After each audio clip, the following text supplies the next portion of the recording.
I didn't even look at her when he snapped his fingers. That was the thing Raina would remember long after the smoke cleared and the blood dried on the marble floor. Not the gunshots, not the screaming, not even the moment she drove a serving fork into a man's wrist hard enough to feel the tendons give. What she would remember was Silas Arden sitting at table 7 with a glass of 30-year-old scotch, snapping his fingers at her like she was furniture, and smiling at Lucien Viscari across the white tablecloth while his hired killers took their positions in the shadows. He smiled. While men with suppressed rifles settled into firing angles behind kitchen doors and utility closets, he smiled and asked for more bread. If you were standing in that room, wearing those cheap non-slip shoes, carrying a tray you'd been handed 40 minutes into your first shift, what would you have done? Before we go any further, if stories like this one keep you up at night, if you find yourself leaning forward and forgetting to breathe, please take 2 seconds right now and subscribe to this channel. Hit that bell so you never miss what comes next. Drop a comment below and tell me the city or country you're watching from. I want to see exactly how far this story has traveled. And if it moves you, hit that like button. It genuinely helps more than you know. Now, let's go back to Chicago, to a woman named Raina Mercer, and to the night that changed everything. The position paid $11 an hour plus tips, and Raina had exactly $42 left in her checking account the morning she put on the white dress shirt and black slacks that Velvet Dominion required of all floor staff. She ironed the shirt twice, not because she cared about looking professional, because ironing was something to do with her hands that wasn't thinking. The agency had placed her there on short notice, filling in for a regular server who'd called in sick. She'd been told almost nothing about the venue except that it was underground, literally accessed through a private elevator beneath a mid-century building on West Kinsey, and that the clientele expected discretion. She'd been told not to make eye contact longer than necessary. She'd been told that tips could be exceptional if she remembered her place. She remembered her place. She always had. Raina was 26 years old and had held 11 jobs in 4 years, never lasting longer than 6 months at any of them. Not because she was unreliable, because every time she found what she was really looking for, she left. That's what her file said at the temp agency. Reliable, efficient, does not stay. Her supervisor there, a tired woman named Gloria, who wore reading glasses on a beaded chain, had asked her once, gently, in the way that people ask when they already suspect the answer is going to hurt, whether Raina was running from something. Raina had said no. She'd said it so flatly that Gloria hadn't asked again. The elevator opened into Velvet Dominion at 7:14 p.m. on a Thursday, and the first thing Raina noticed was the acoustics. The lounge occupied what had once been a Prohibition-era speakeasy, then a private jazz club, then nothing for 30 years until someone with serious money and serious connections turned it into the kind of place where you didn't find the address online. The ceiling was arched brick, the lighting was amber and low, and the sound system was calibrated so perfectly that conversations at one table couldn't be heard at the next. That last detail was not an accident. It was the entire point. The floor manager, a compact man named Dario, who moved like he'd spent time in the military and was still annoyed about leaving, handed her a section and told her 4 things. Don't ask names. Don't write anything down. Don't linger. And if a gentleman at any table waves his hand and looks in your direction, you walk there immediately because he has already been waiting longer than he's comfortable with. What if a woman waves? Raina asked. Dario looked at her for a moment. Then you walk there even faster. Her section was tables 6 through 10 along the east wall. By 7:30, 5 of them were occupied. She recognized nobody by face. She recognized several people by the specific geometry of how their bodyguards arranged themselves. Not close enough to be rude, far enough to pretend they were simply large men who happened to be dining alone nearby. Politicians moved differently than money men. Money men moved differently than the other kind. Raina knew all 3 types. She'd been studying them her whole adult life. Table 7 was the one she'd been warned about in a half-sentence from a server named Chloe, who'd shown her around the floor for 10 minutes before disappearing into the kitchen. 7 gets the good crystal, Chloe had said, not looking at her. That's all you need to know about 7. By 8 o'clock, Table 7 had its party. There were 6 of them. 2 men she didn't recognize sat closest to the wall, which meant they were the ones being protected. One of them was maybe 60, silver-haired, with the easy stillness of a man who had spent decades becoming comfortable with being feared. The other was younger, late 40s perhaps, with the kind of face that had probably been handsome once and was now just expensive looking. Good skin, good watch, a suit that fit too well to have been bought off any rack. He laughed at something the silver-haired man said, and his laugh was about 4 seconds too long. The silver-haired man was Lucian Vescari. She'd known he'd be there. That was the entire reason she had taken the job. She carried a water pitcher to the table at 8:15 and filled glasses without being asked, which she'd learned was always appreciated because it gave her a reason to stand close without looking like she was trying to stand close. The men barely registered her. One of the bodyguard types, broad, with a jaw like a loading dock, watched her hands while she poured. She kept her hands very still and very visible, and moved with the particular kind of invisible competence that people with authority tend to interpret as harmlessness. The man with the expensive face said something in Italian she chose not to react to, though she understood it. It was a comment about her legs, the kind of comment men like him made in front of women they'd already decided weren't in the room. She set the pitcher down with a small, correct smile and walked away. Silas Arden. That was his name. She'd known that name for 6 years. She'd been 20 when she first understood it. 20, sitting on the floor of a cousin's apartment in Wicker Park, going through a cardboard box of her father's papers that she'd kept through 3 moves and never been able to open because opening it meant he was actually gone. Her father, Martin Mercer, had been an accountant. Not a glamorous job. Not a dangerous one, or so she'd thought. He'd kept books for a property management company that turned out to be a financial laundering operation for one of the city's mid-tier crime families. He hadn't known that when he took the job. He'd found out slowly, the way you find out most terrible things, not in a single revelation, but in a series of small wrong numbers that eventually assembled themselves into an undeniable picture. He'd written it all down. That was very like her father. Martin Mercer had believed in documentation the way some people believe in prayer. It was the thing he turned to when he didn't know what else to do. What he'd documented, across 3 spiral notebooks in his careful accountant's handwriting, was the movement of approximately $40 million through shell companies, ghost properties, and fraudulent insurance claims over a period of 8 years. He'd documented the names of the men at the top. He'd documented the name of the man who'd designed the entire architecture of the scheme, a man who at that point was working as a financial consultant to several legitimate businesses while quietly serving as the organizational backbone of 3 criminal syndicates simultaneously. Silas Arden. Her father had tried to bring the notebooks to a federal agent he believed he could trust. He was wrong about that. 3 days after the meeting, her parents were dead. The official finding was a home invasion gone wrong. 2 perpetrators never identified. Case open, cold within a year. The notebooks disappeared, except that Martin Mercer, who had believed in documentation, and also, it turned out, in contingency, had made copies, photographs of every page, stored on a memory card taped inside the false bottom of a ceramic fruit bowl that sat in his kitchen for years. The kind of thing only his daughter would know to look for, because she'd watched him hide her Halloween candy in it when she was 9, and he'd never thought to change hiding spots after that. Habit was like that. It outlasted intention. Raina had spent 6 years understanding what was on those photographs, learning how criminal organizations moved money, learning how they moved men, learning how they protected themselves and how they destroyed the things that threatened them. She had not done this because she was reckless. She had done it because she had no other reason to wake up. She refilled Table 7's water at 8:45 and again at 9:10. By the second visit, she'd confirmed the layout she'd spent 2 weeks mapping from outside the building. The kitchen had 2 exits. The east corridor led to a loading dock with a reinforced steel door. The maintenance stairs were accessible through a panel behind the bar that looked like cabinetry. She'd asked the bartender to show her where the extra glassware was stored on her first hour of the shift, and he'd opened that panel without thinking because people in service jobs answer that kind of question automatically. There was also a third thing she'd noticed. 4 of the men sitting at tables she was not assigned to were not eating. They had ordered. Plates sat in front of them. But she'd been watching hands for 6 years, and the hands of these 4 men were in their laps or against their sides, or folded on the table in the particular way of people who are waiting for a signal, not for dessert.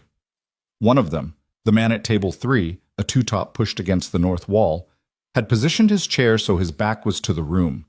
You only sat like that if you didn't need to see what was coming, because you already knew. Raina went back to the service station and stood very still for 11 seconds. She thought about her father's handwriting, the way he looped his lowercase g's, the way his sevens had a crossbar through the middle, the European way, because his grandmother had taught him to write numbers like that, and he'd never bothered to change. Then she picked up a tray. The shot came at 9:23 p.m.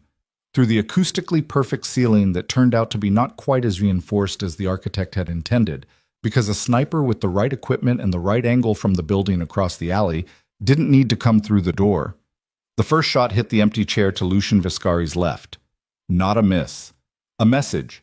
Meant to get him moving, meant to scatter the table, meant to separate the principal from his protective formation before the secondary team moved in from the inside. What the secondary team had not anticipated was that Raina was already moving before the echo of the shot finished traveling through the brick vault. She had the tray in her left hand and she threw it, flat, spinning, hard, at the lamp bank above table 7, which went dark.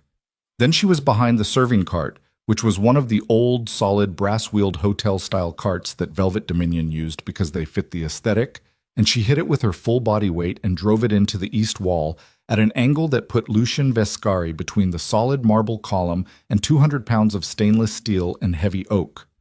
"Get down," she said. She didn't shout it. She said it at the exact volume of a person who has said it before and expects to be obeyed. Lucian Viscari stared at her. The man from table 3, the one with his back to the room, was crossing the floor now, and he had a weapon and he was moving fast. But he was moving toward where Viscari had been sitting, not where he was, because the darkness and the cart and the column had disrupted the geometry of the attack plan, and now he was working from a map of a room that no longer matched the room. Raina came out from the left side of the cart, low, and hit his wrist first because the wrist was the load-bearing joint, the thing the weapon depended on. And when the wrist went, the weapon went, and when the weapon went, she was already using the fork she'd pocketed at the service station earlier. Not to stab. To press, hard, into the nerve cluster below his elbow, which made his whole arm go briefly useless and loud, and then she had him down, and she used the fallen chair's leg to pin his good arm, and that was that. 4 seconds. She'd practiced that sequence for 2 years. Not on people. On the approximation of people. On training equipment. In the back room of a gym in Pilsen, run by a retired Marine named Oscar, who had stopped asking her questions about why she needed to know any of this after the 3rd week, because by then he understood she was going to learn it with or without him. 2 of Viscari's bodyguards had finally reached him. The other 2 were dealing with the second inside man who'd come from the kitchen corridor. The sniper across the alley had apparently decided that the disrupted geometry was no longer worth the risk because the second shot never came. Raina pressed the electronic lock panel beside the east exit. She'd been shown where it was during her walkthrough, and sealed the loading dock door. Then she pulled the fire suppression trigger for Zone 4, which was the kitchen corridor, which flooded it with enough chemical fog to make the space unusable and also to disable anyone still trying to come through it. She had found the zone panel during her shift. She'd memorized its layout. She'd told herself she was being careful. She had been being desperate. There was a difference, but she hadn't let herself look at it. The room was smoke and shouts and overturned furniture and the specific smell of expensive cologne mixing with discharged adrenaline and spilled liquor when Lucian Viscari found her. He was behind the column still. He had blood on his jacket sleeve, a graze from something, not serious, and his silver hair was disheveled, and he looked about 10 years older than he had at 8 o'clock, which was probably how being shot at worked. He looked at her for a long moment. His eyes were the kind of dark gray that could go either direction. He was calculating something. She could see it happening. "Who are you?" he said. It was a reasonable question. She'd just dismantled what appeared to be a coordinated assassination attempt using a serving fork, a brass cart, and the venue's fire suppression controls, while wearing a dress shirt with Velvet Dominion embroidered on the chest pocket. She said, "Nobody you know." "That's what I'm asking." She looked at him. She'd been imagining this moment for a long time. Not exactly this moment. Not smoke-filled. Not with his blood on his sleeve. But the moment of being in front of him. The man whose organization Silas Arden used as a fortress. The man who, without knowing it, had given Silas everything Silas needed to stay untouchable. She'd planned to feel something specific. She wasn't sure what she felt instead. "I didn't save you because I care about you," she said. "I did it because I hate traitors." His jaw tightened. You know who I am. I know exactly who you are. And you know who sent those men. She didn't answer that. Not yet. Because answering that meant opening a door. She wasn't ready to walk through in a burning room with his blood on the floor and 6 other people still alive in the building who would want to know what she knew and would not be gentle about wanting it. Instead, she said, "Your exit is the maintenance stairs behind the bar. The panel looks like a cabinet. The code is 7741. Your floor manager said it. Get out before the people those men sent to clean up arrive, because they'll be here in less than 8 minutes." Viscari stared at her. He was not a man who was accustomed to being given instructions. "How do you— 7 minutes and 50 seconds now." She picked her water pitcher up off the floor. It was still mostly full. She didn't know why she picked it up. Muscle memory, maybe. The habit of her hands. Go. He went. She stood in the wreckage of Velvet Dominion's east section, holding a water pitcher, listening to the sound of expensive people finding their way out of a very expensive catastrophe, and thought about her father's handwriting, the crossbar through his 7s, the looped G's.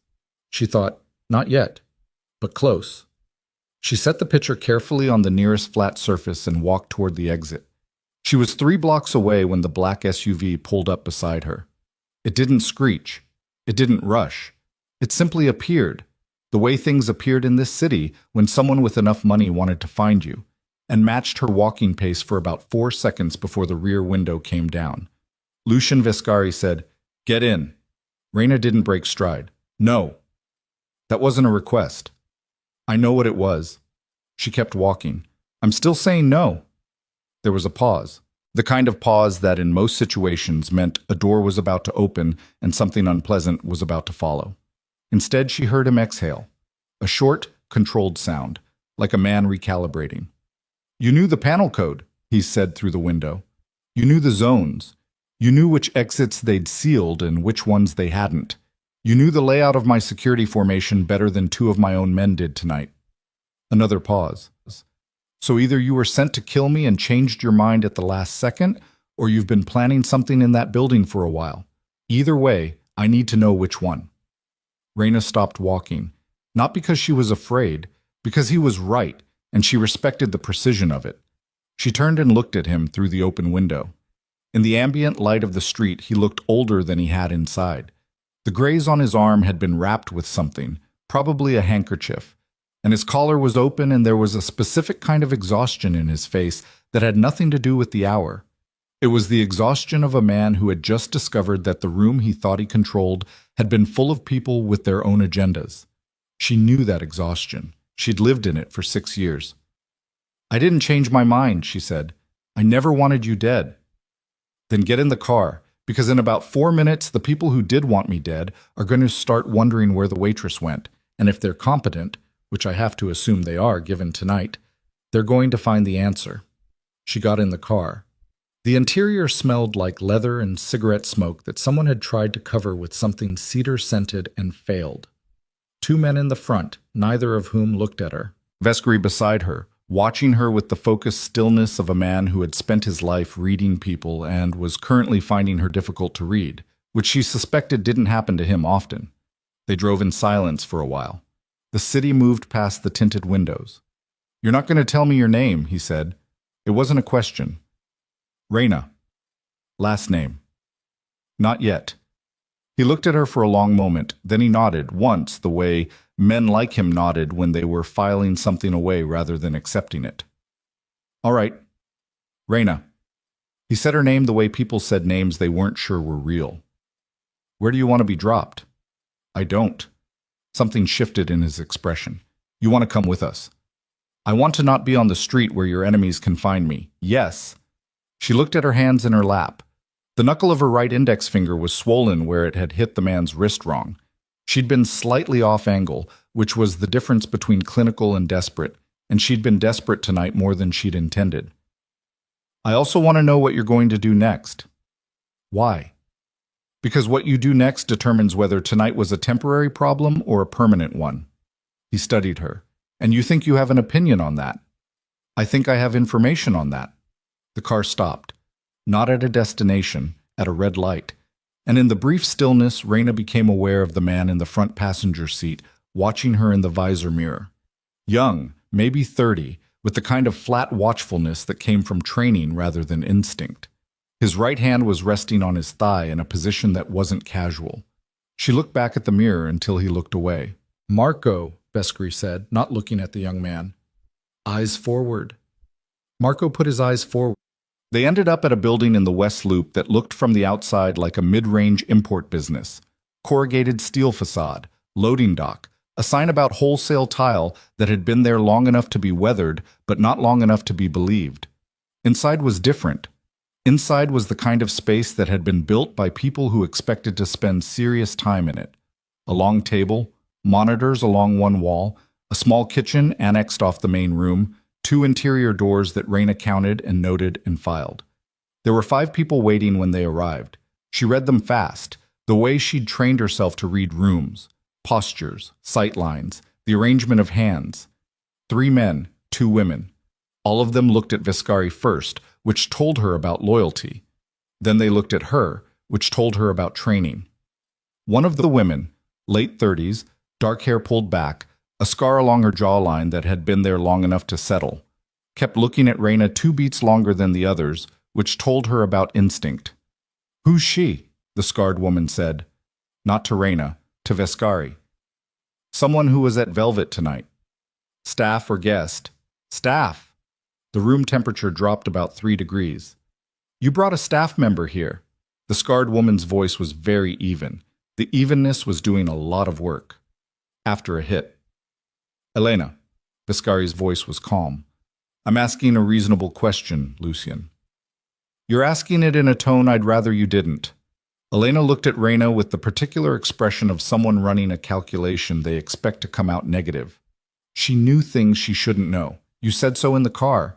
Which means either she's connected to whoever organized tonight, or she's connected to someone else entirely, and either way she's sitting in a room where she shouldn't be sitting. "That's true," Raina said. Elena's eyes moved to her. Something in them sharpened.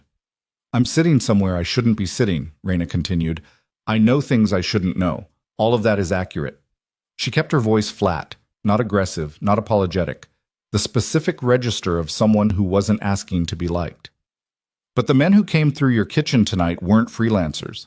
They were coordinated with the sniper across the alley on a timing system that required inside knowledge of your security rotation. Someone told them when your perimeter formation would have a gap on the east side. That gap was 11 minutes long between 8:50 and 9:01, and it only exists when 2 specific people in your organization swap positions." She paused.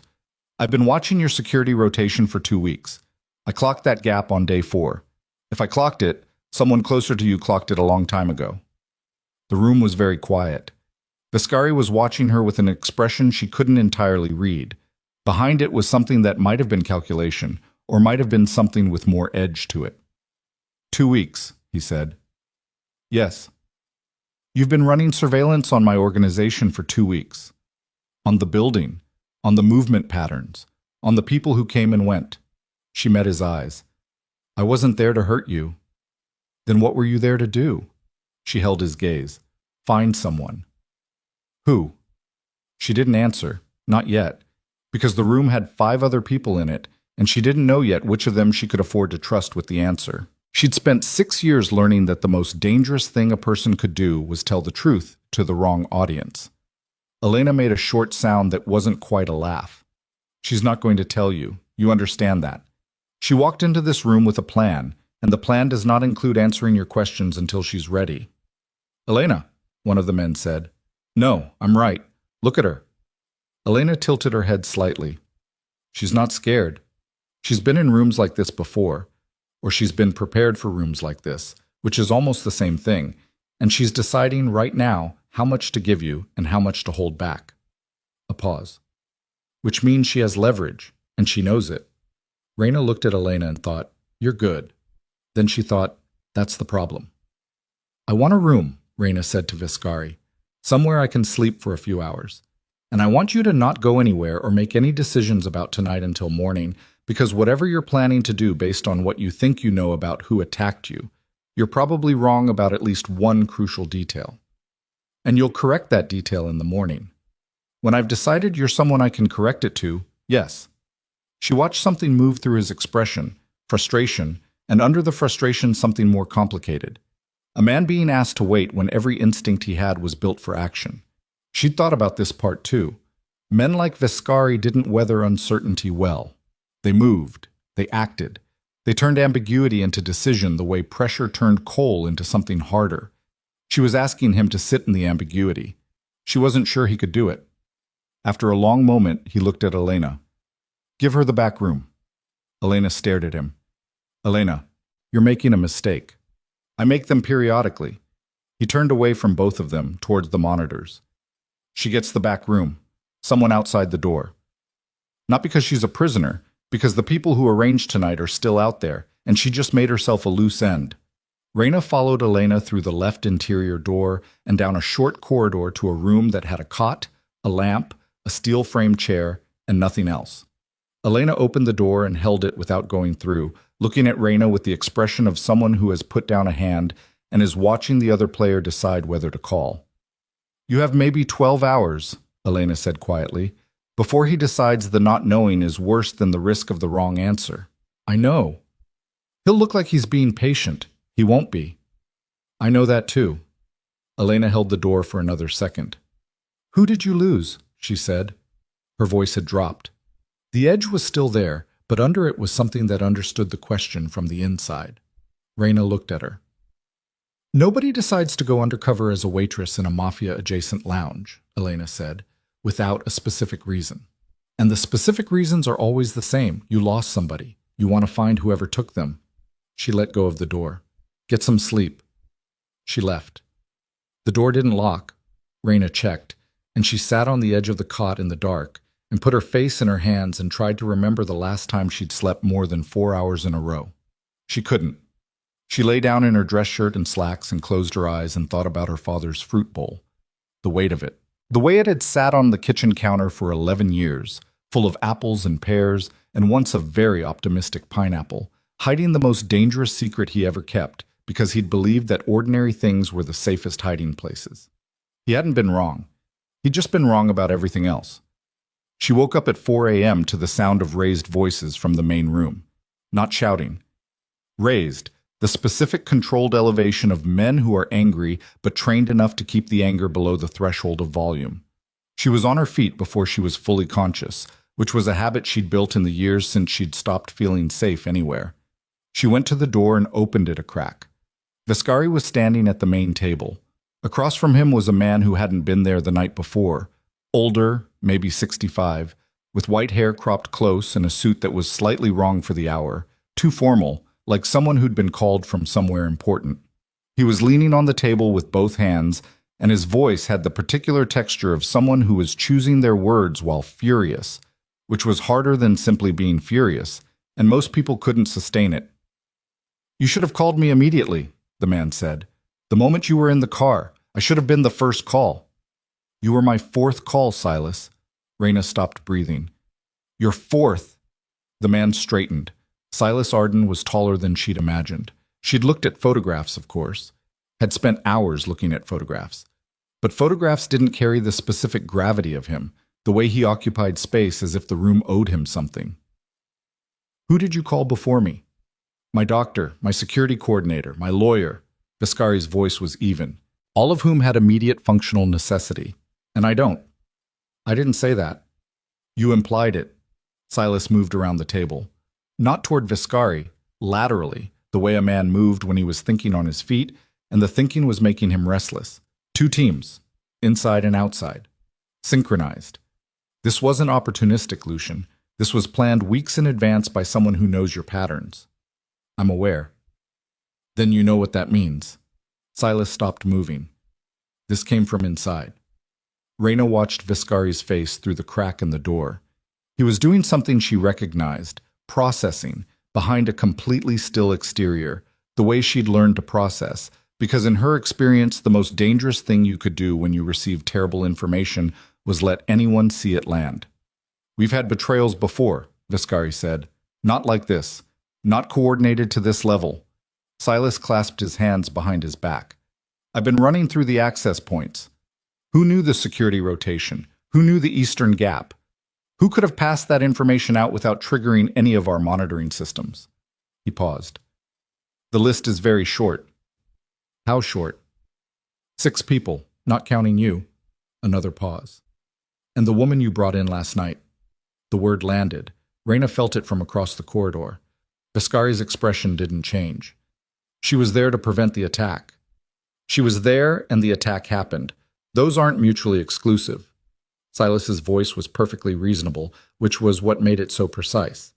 You said yourself she knew things she shouldn't know, security details, internal codes, layout of the formation, which she used to protect me, or which she used to position herself as indispensable.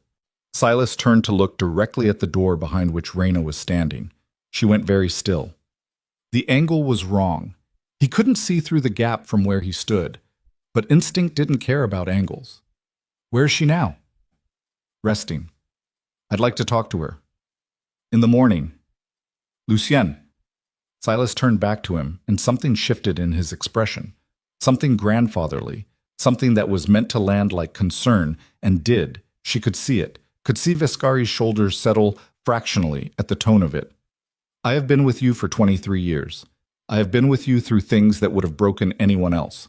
And I am telling you right now, as the person in this world who wants least for you to be wrong, the woman in that room is not what she appears to be. A long silence. She's not a federal asset, Viscari said, but she could hear the edge of a question in it. She may be something worse. Silas moved toward the corridor door. She's someone with a plan. Reyna stepped back from the door. She moved to the far side of the cot, sat on it, and when the door opened 30 seconds later, she was sitting with her arms resting on her knees and the specific neutral expression of someone who has just been woken up, which she had been, more or less. Silas Arden stood in the doorway. She looked at him. She had imagined this moment more times than she could count, had tried to prepare for it, had told herself she would feel rage or grief or the clarifying cold of pure purpose.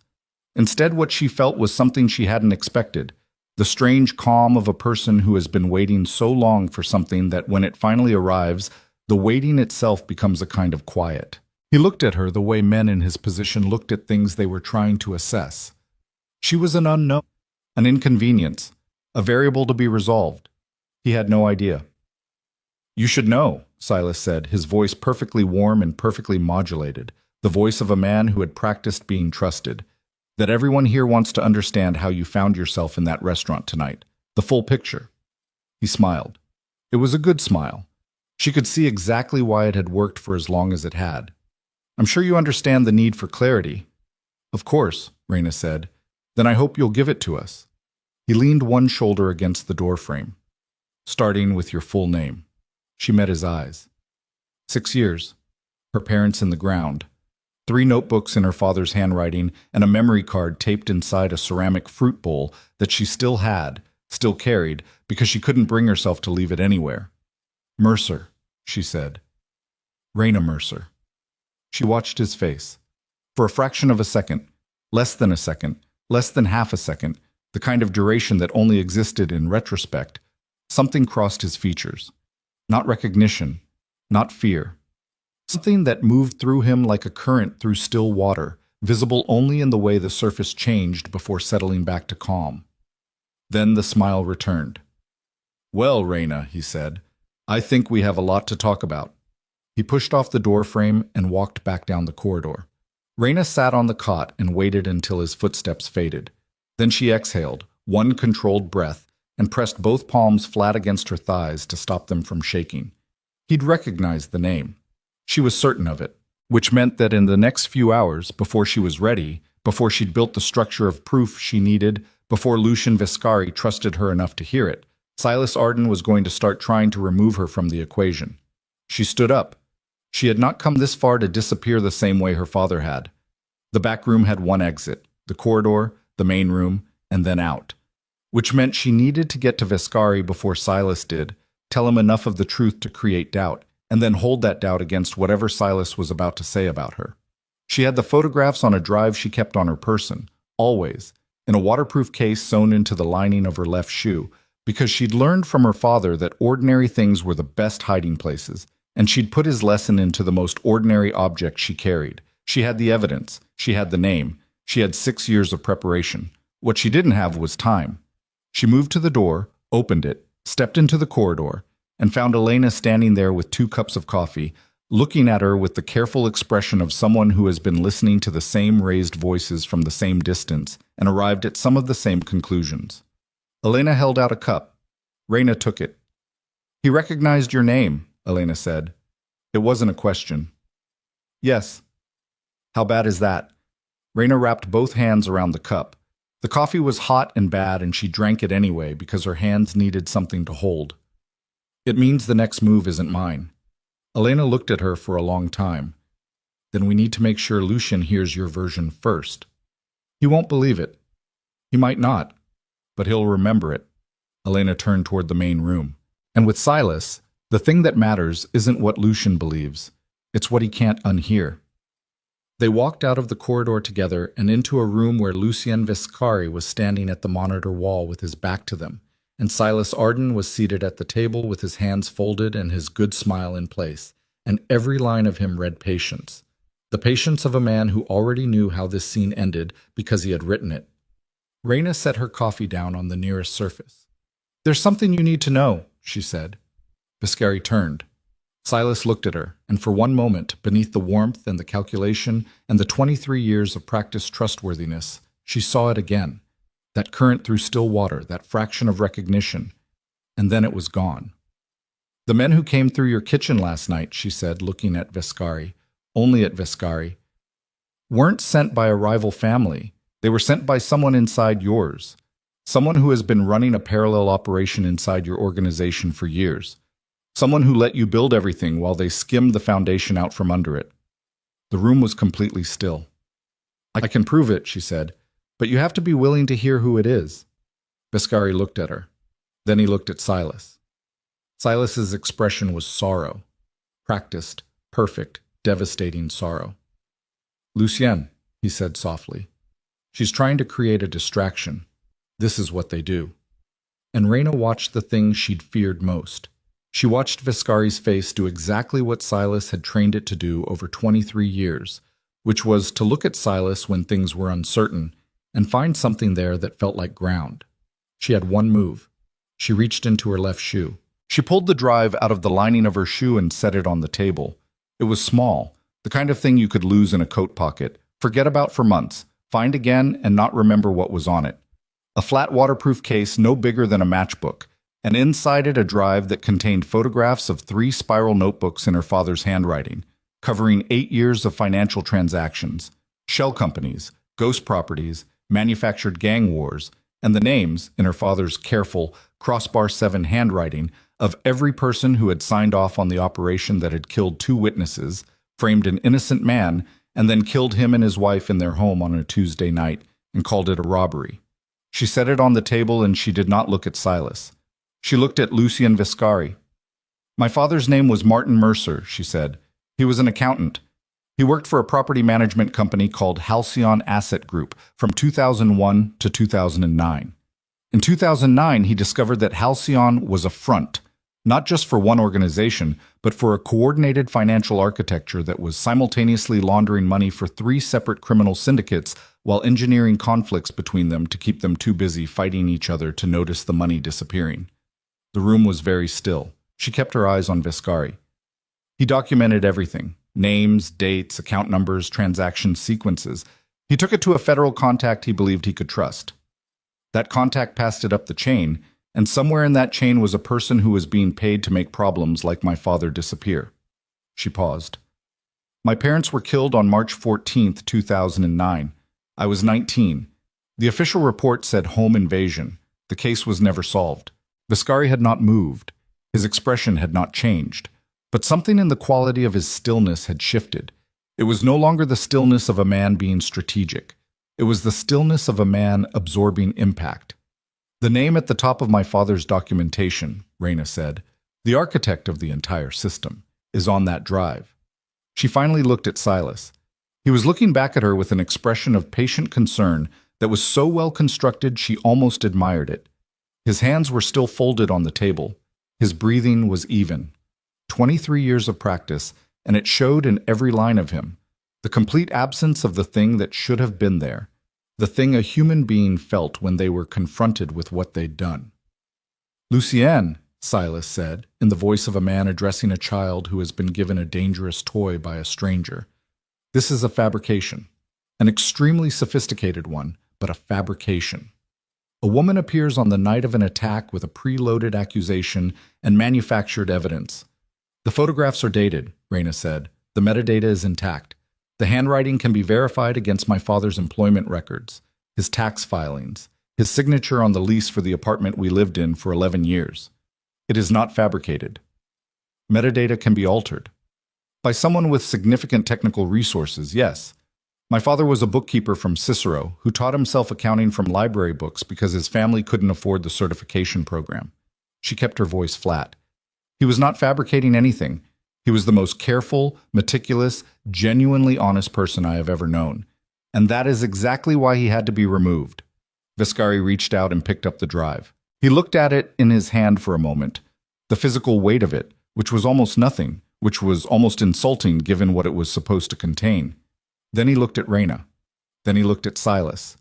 And Silas did the thing she had been afraid of, the thing she had tried to prepare for, the thing she had run through in her head dozens of times in the back room while she was supposed to be sleeping. He didn't get angry. He didn't deny it. He let his shoulders drop, just slightly, the specific micro-movement of a man absorbing grief. And he said, "Lucien, think about what she's doing." Viscari didn't answer. "She came into your building knowing your security layout. She positioned herself to appear to save you. She has prepared a story about dead parents and a murdered accountant and evidence that she just happened to carry in her shoe." Silas's voice was quiet, devastated even. "This is a play, an extremely good one. And the reason it's good is because it uses something true. Yes, there were irregularities in the Halcyon accounts. I told you about them myself years ago. We resolved them. And it builds a fiction around that true thing to make the fiction feel solid." He paused. "I have been at your side for 23 years. I have bled for this organization. I have buried people I loved for this organization." His voice broke. Fractionally, precisely. "And you're going to look at me like you're looking at me right now because of something a stranger pulled out of her shoe." Viscari was looking at Silas, and Raina watched his face and saw the thing she'd feared.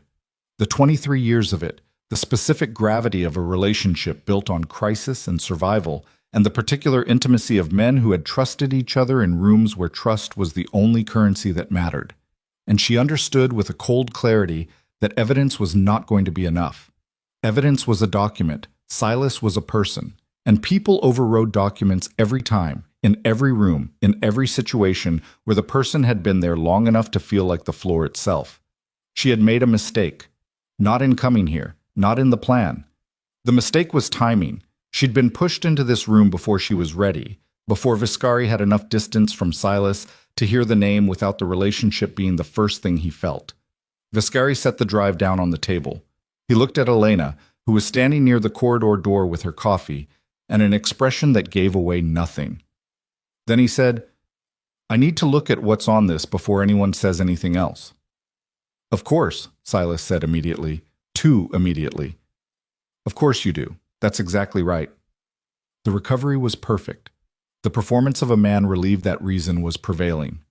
"Have someone you trust review it. Have 2 people. Have the whole room."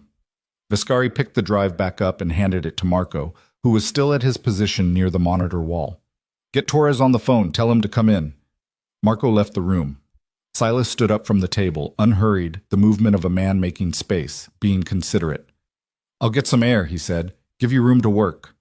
He looked at Raina, and the look was impenetrable, warm, regretful. The look of a man who wishes circumstances were different.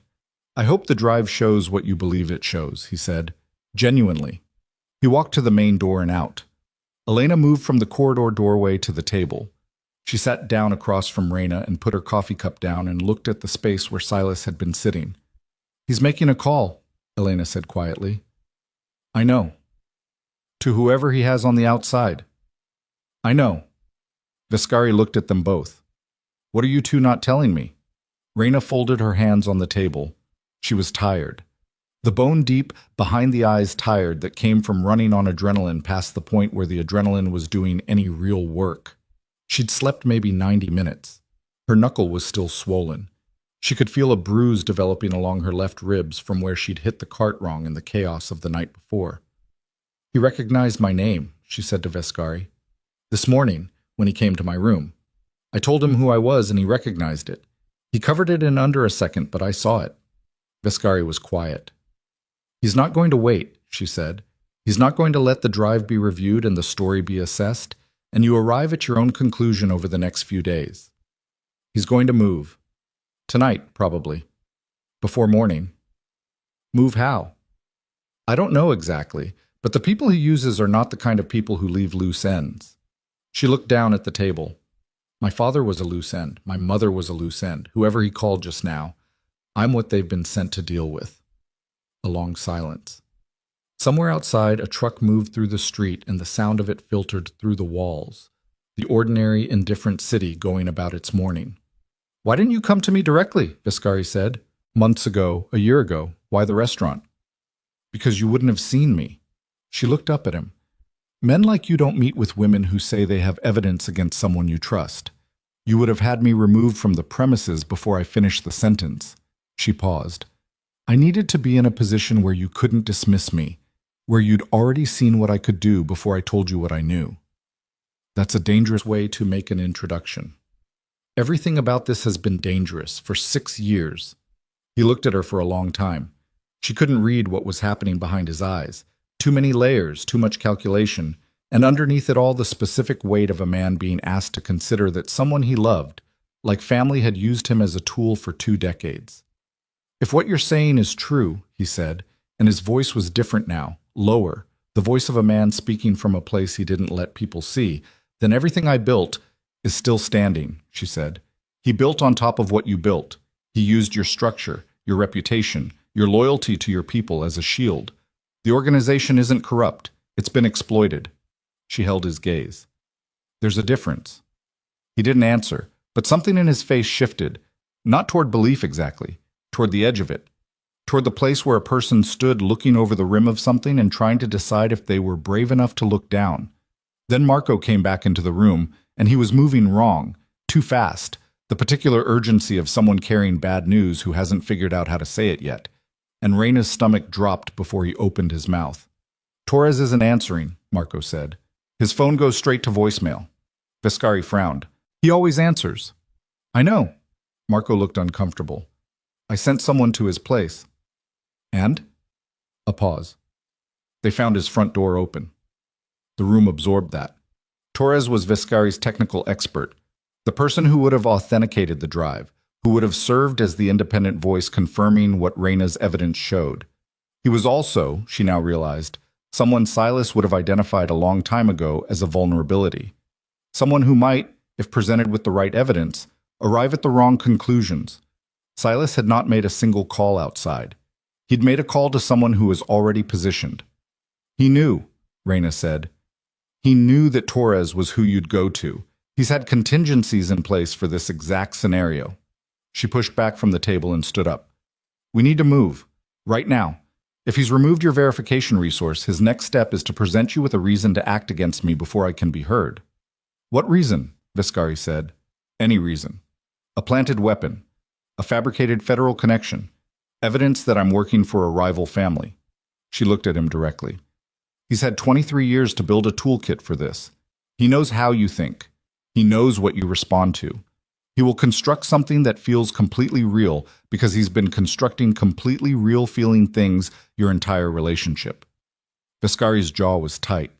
She could see him fighting it, the part of him that needed it to not be true, that was running every counter-argument his loyalty could generate. "Lucien," Elena said from the table, and her voice was quiet. Torres's door was open. A moment, just a moment. And then Vescari closed his eyes, briefly. 1 second of the armor coming off, 1 second of the man inside the Empire. And then he opened them, and he was back. "Where's Silas now?" he said to Marco. "He went outside. He was getting air. He hasn't come back." "Find him." Marco went. What happened in the next 11 minutes happened fast and then stopped completely, the way disasters moved, frantic, and then suddenly, terribly still. Marco came back. Silas was not outside. Silas's car was gone from the parking structure.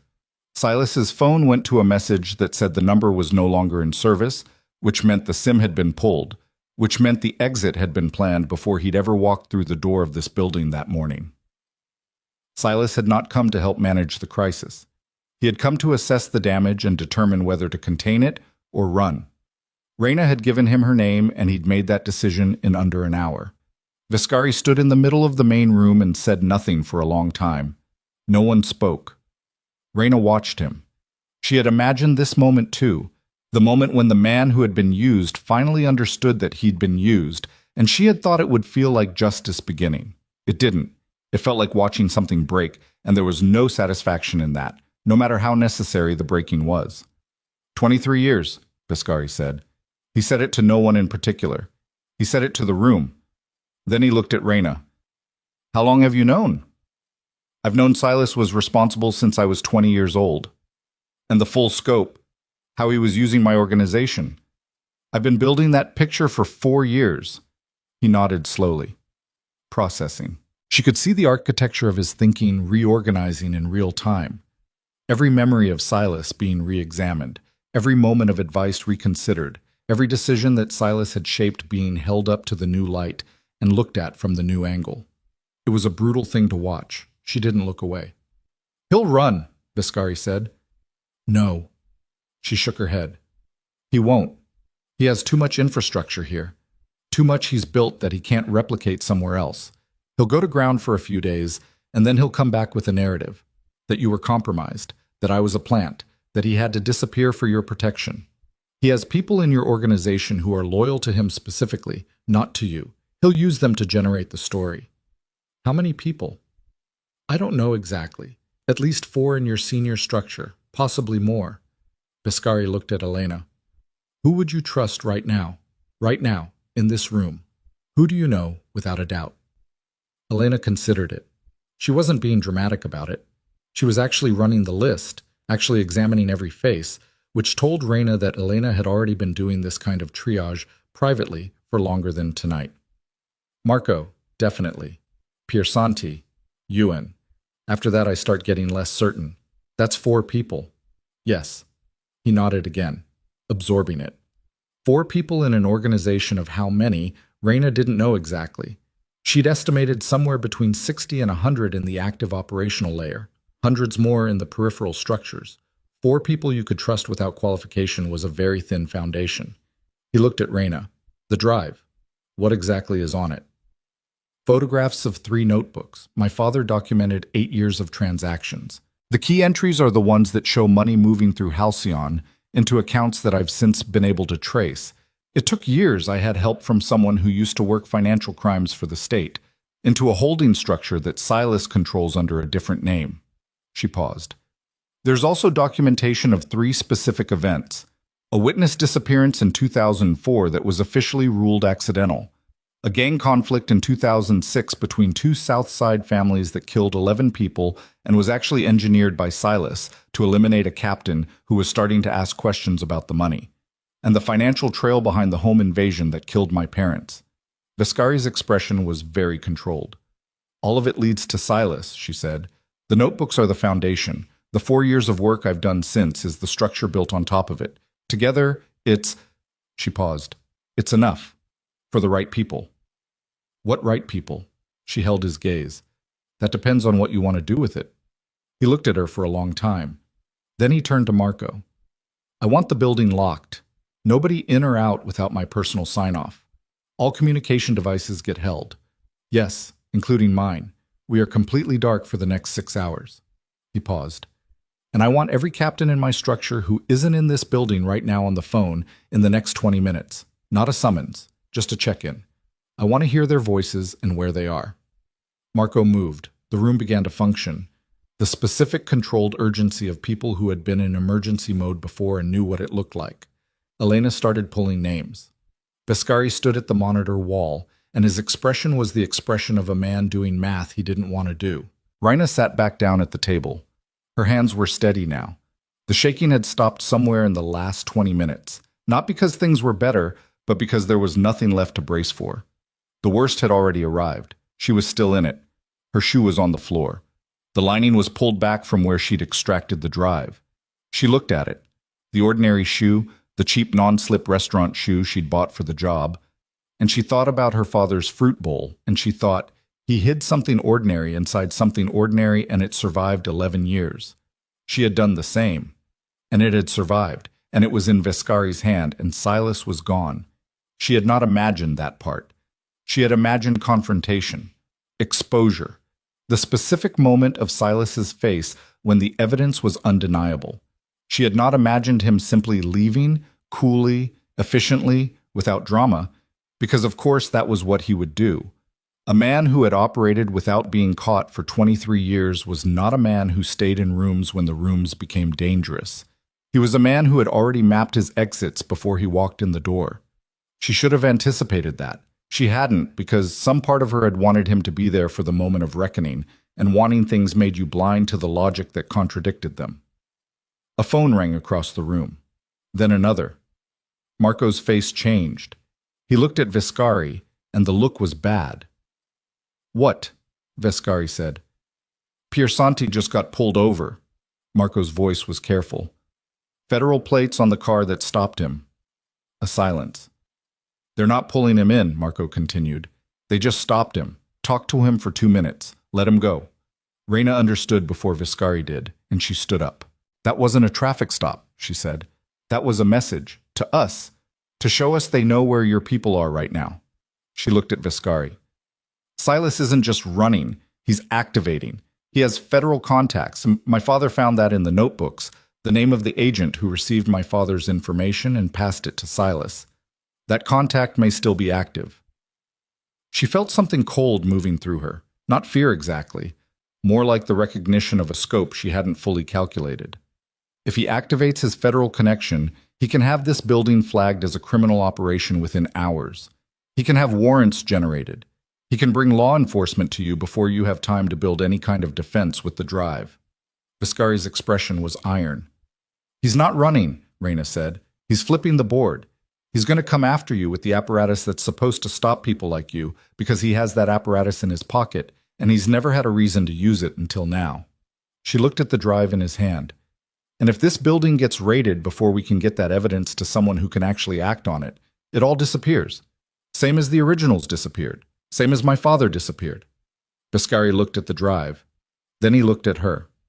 And for the first time since she'd known his face, since she'd studied his photographs, his patterns, his history, she saw something in it that was not calculation, not the controlled authority of a man managing risk. She saw a man who was standing at the edge of something and understood completely that there was no version of the next steps that didn't cost him enormously. "What do you need?" he said. Not, "What do you want?" Not, "What are you proposing? What do you need?" The specific language of a person who has shifted from assessment to alliance, the precise word that meant he was no longer treating her as a variable and had begun, however provisionally, to treat her as a person with a function he required. 6 years. She had worked toward this moment for 6 years. She opened her mouth to answer. The lights went out, every monitor, every overhead fixture. The entire building dropped into complete darkness in one instant, and in the half-second before anyone moved, Reina heard, from somewhere above them, from the building's upper floor, the sound of something heavy hitting the floor. And then, from very close, from directly outside the building's main entrance, the sound of vehicles. Multiple vehicles. "Stopping," Marco said, in the dark, very quiet. Vescari's voice came from 3 feet to her left, completely level. "How many exits?" "2, Elena said. "Loading dock and the fire escape on the north side. Both will be covered." A pause. The darkness was total. Reina could hear her own breathing and feel the specific quality of a room full of people who were trained for violence trying to decide whether this was the moment it arrived. "The maintenance tunnel," Reina said, "under the loading dock. Does this building have a utility access?" A silence. "How do you know about—" Marco started. "Does it?" Another silence, and then Vescari said, "Yes. It hasn't been used in years." "Is it on any building schematic that someone with federal access could pull?" "I don't know." "Then it's the only option we have." She was already moving toward the sound of his voice in the dark. "Give me your hand." She felt his hand find hers in the darkness. the specific grip of a person who had decided, in the span of 1 second, to extend trust they didn't have the information to justify. And she thought, this is where it changes, not the evidence, not the confrontation, not even the moment of Silas's face when she'd said her name and watched the recognition move through him. This, the dark, his hand, the sound of vehicles outside, the moment when survival and purpose became the same thing, and there was no longer any distance between what she was doing and who she was. She pulled him toward the back of the room, and she did not let go, and behind them she heard Elena and Marco following, and outside she heard doors opening and footsteps on pavement, and underneath it all, underneath every sound and every heartbeat and every second of the 6 years that had brought her to this floor in this darkness, holding the hand of a man she'd come here to use, underneath all of it, she felt something she hadn't felt since she was 19 years old, and her cousin had handed her a box of her father's papers. She felt like she might not be entirely alone. She filed that feeling away. There was no room for it yet. There might not be room for it at all, depending on what the next few hours brought. But she filed it away carefully, in the way her father had taught her, because her father had believed that the things worth keeping deserved to be kept properly, even when you didn't know yet what you were going to do. The tunnel smelled like standing water and 30 years of disuse. Raina moved first, pulling Vescari by the hand through the dark until her shoulder found the wall and her feet found the downward slope of the access ramp, and then she let go of his hand because she needed both arms free, and the dark was consistent enough now that her eyes were adjusting to it. Behind her she could hear Elena and Marco and 2 others whose names she didn't know. Breathing, footsteps, the scrape of someone's shoulder against concrete, and above them, through the floor, the sound of the main door coming open. Not breaking, opening. A key, or a code, or someone who had both. "Move," she said, quiet and flat, and they moved. The tunnel ran north for approximately 40 meters before it bent west. She knew this because she had pulled the building's original permit documentation from the city planning archive 3 weeks ago, because she had learned a long time ago that the most useful information about any building was filed by the people who built it before anyone thought it needed protecting. The document said the tunnel connected to a utility access shaft that opened into the alley behind the laundry facility on the next block. The documents were from 1987. She was operating on the assumption that the shaft still existed and was not blocked, which was an assumption she hadn't been able to verify and was now committed to regardless. The bend in the tunnel came at what felt like the right distance. She took it. Behind her, above, she heard voices. Organized voices.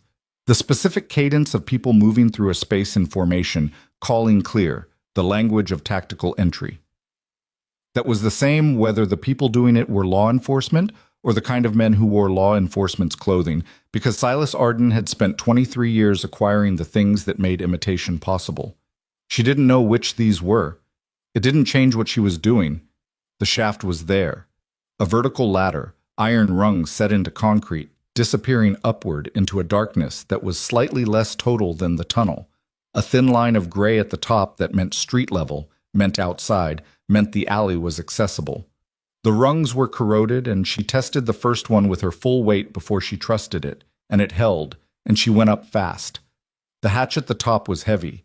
She hit it with her shoulder, and it moved, scraping, grinding, the sound of it enormous in the alley that turned out to be empty at this specific moment. 5:30 in the morning, the laundry facility dark and closed. She got it open and pulled herself out and turned immediately to take the next person's hand. Elena came up, then Marco, then the 2 she didn't know.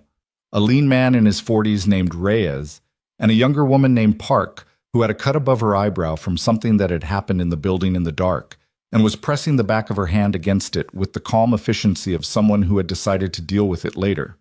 Vescari came last. He came up the ladder fast and quiet, and when he stood in the alley, he looked both directions and then looked at Raina.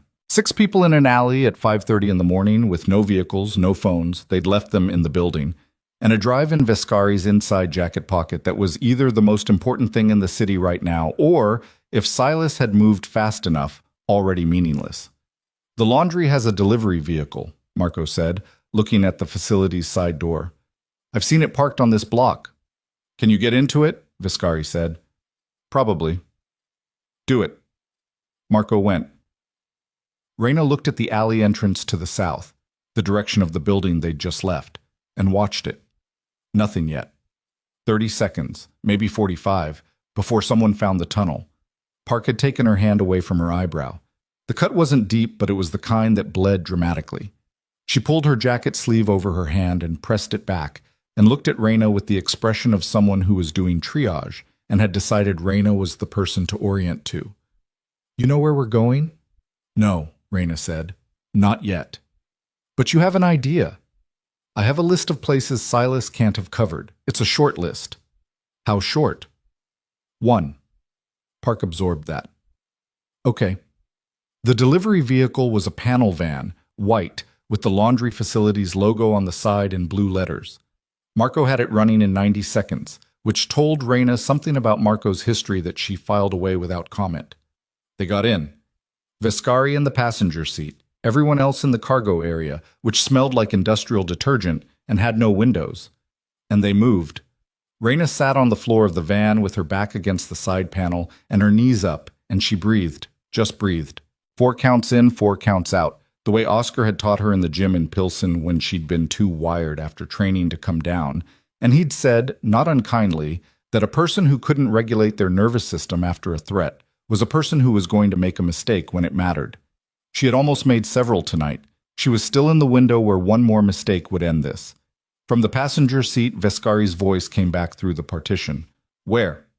"Wicker Park," she said. "There's an address. I'll direct you when we get close." "Who's there?" "Someone who helped me build the financial documentation. She's been off-grid for 8 months, completely dark. No connection to me or to anything Silas could trace." She paused.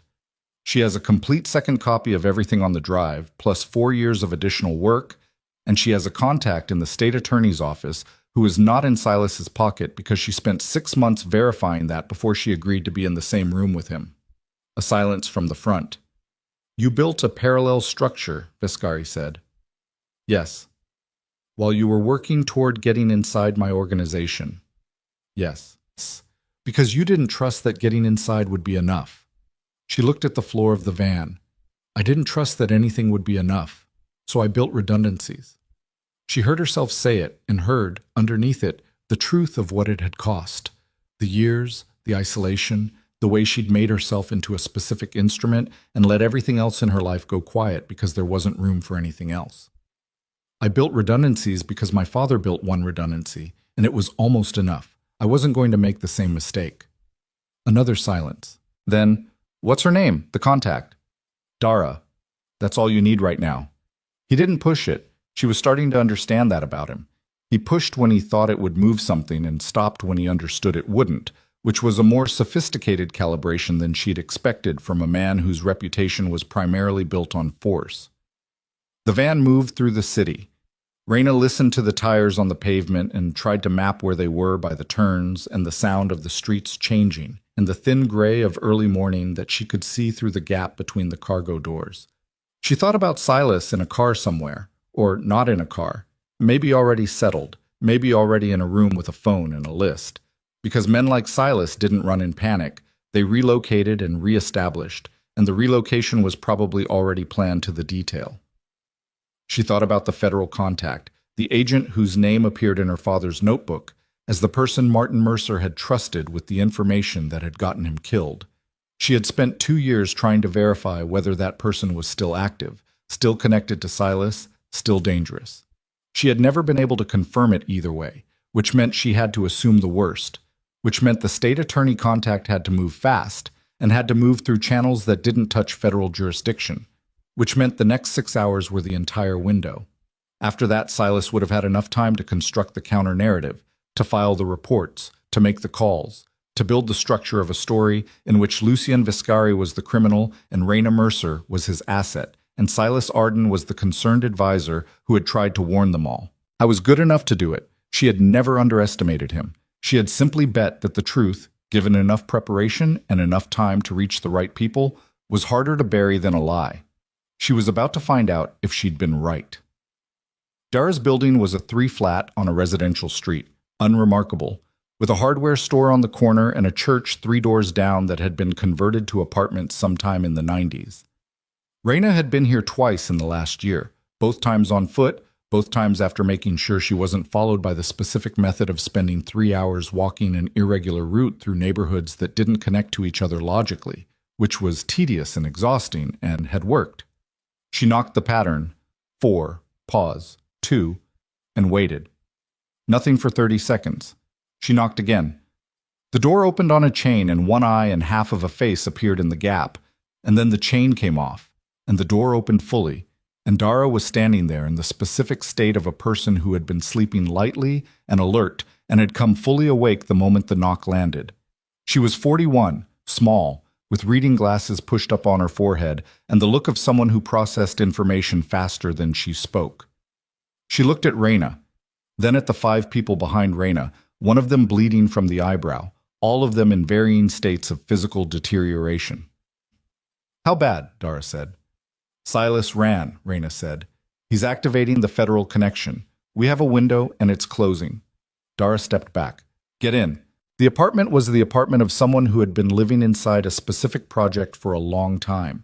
Papers on every flat surface, organized in a system that looked like chaos but wasn't. A second monitor on the kitchen table connected to an encrypted drive. A whiteboard on the living room wall covered in a web of names and numbers and connecting lines that Viscari stopped to look at when he walked past it and then kept looking at. Reyna watched his face as he read the board, as he followed the lines from name to name, as he found his own name in the center, connected by 4 separate lines to accounts he probably recognized and several he clearly didn't, as he found Silas's name in the upper right, connected to everything. He stood there for a while. Dara was already at the table, the encrypted drive running, pulling files. She looked at Marco. "The drive they brought, I need it." Marco looked at Viscari. Viscari, still looking at the board, reached into his jacket and held the drive out without turning around. Marco took it to Dara. Elena appeared at Reyna's shoulder. "He's reading it," she said quietly. "I know. Give him a minute. We don't have many. Give him one." Reyna looked at Viscari at the whiteboard and thought about what it felt like to have the architecture of your life redrawn in front of you. All the lines you'd thought meant one thing revealed to mean another. She had done that at 20 years old, sitting on a cousin's floor. She had survived it. She didn't know yet if he would. He turned around. His face was the face of a man who had finished a calculation and did not like the answer and was going to act on it anyway. "Dara," he said, and his voice was different than it had been all night, lower, stripped of the management layer, the voice of the man under the organization. "What do you need to get this to the state attorney in a form that can be acted on today?" Dara looked up from the monitor. She assessed him in about 2 seconds, the way she assessed everything. 3 hours, maybe less. I need to package what's on these drives with the supporting documentation I've already compiled and get it to Marcus Webb's personal address, not his office, because his office has 2 people in it who I don't trust. I have a number for him that bypasses his staff. Do it. There are risks. If Silas has already been in contact with anyone in the state system, do it anyway. Dara looked at Reyna. Reyna nodded. Dara turned back to her monitor. The next 3 hours were the particular agony of waiting in a small space while someone else did the work you'd spent years preparing for. Reyna sat at the kitchen table and watched Dara work and drank bad coffee and kept her mind from the thing it kept trying to return to, which was the image of Silas walking out of the main room this morning with his shoulders in that exact position of a man who had already made his decision and was simply fulfilling its steps. Park had cleaned up her eyebrow with supplies from Dara's bathroom and was sitting in the corner with her arms crossed, awake but interior. Reyes had fallen asleep upright against the wall, which was the sleep of a person who had learned to take it wherever it appeared.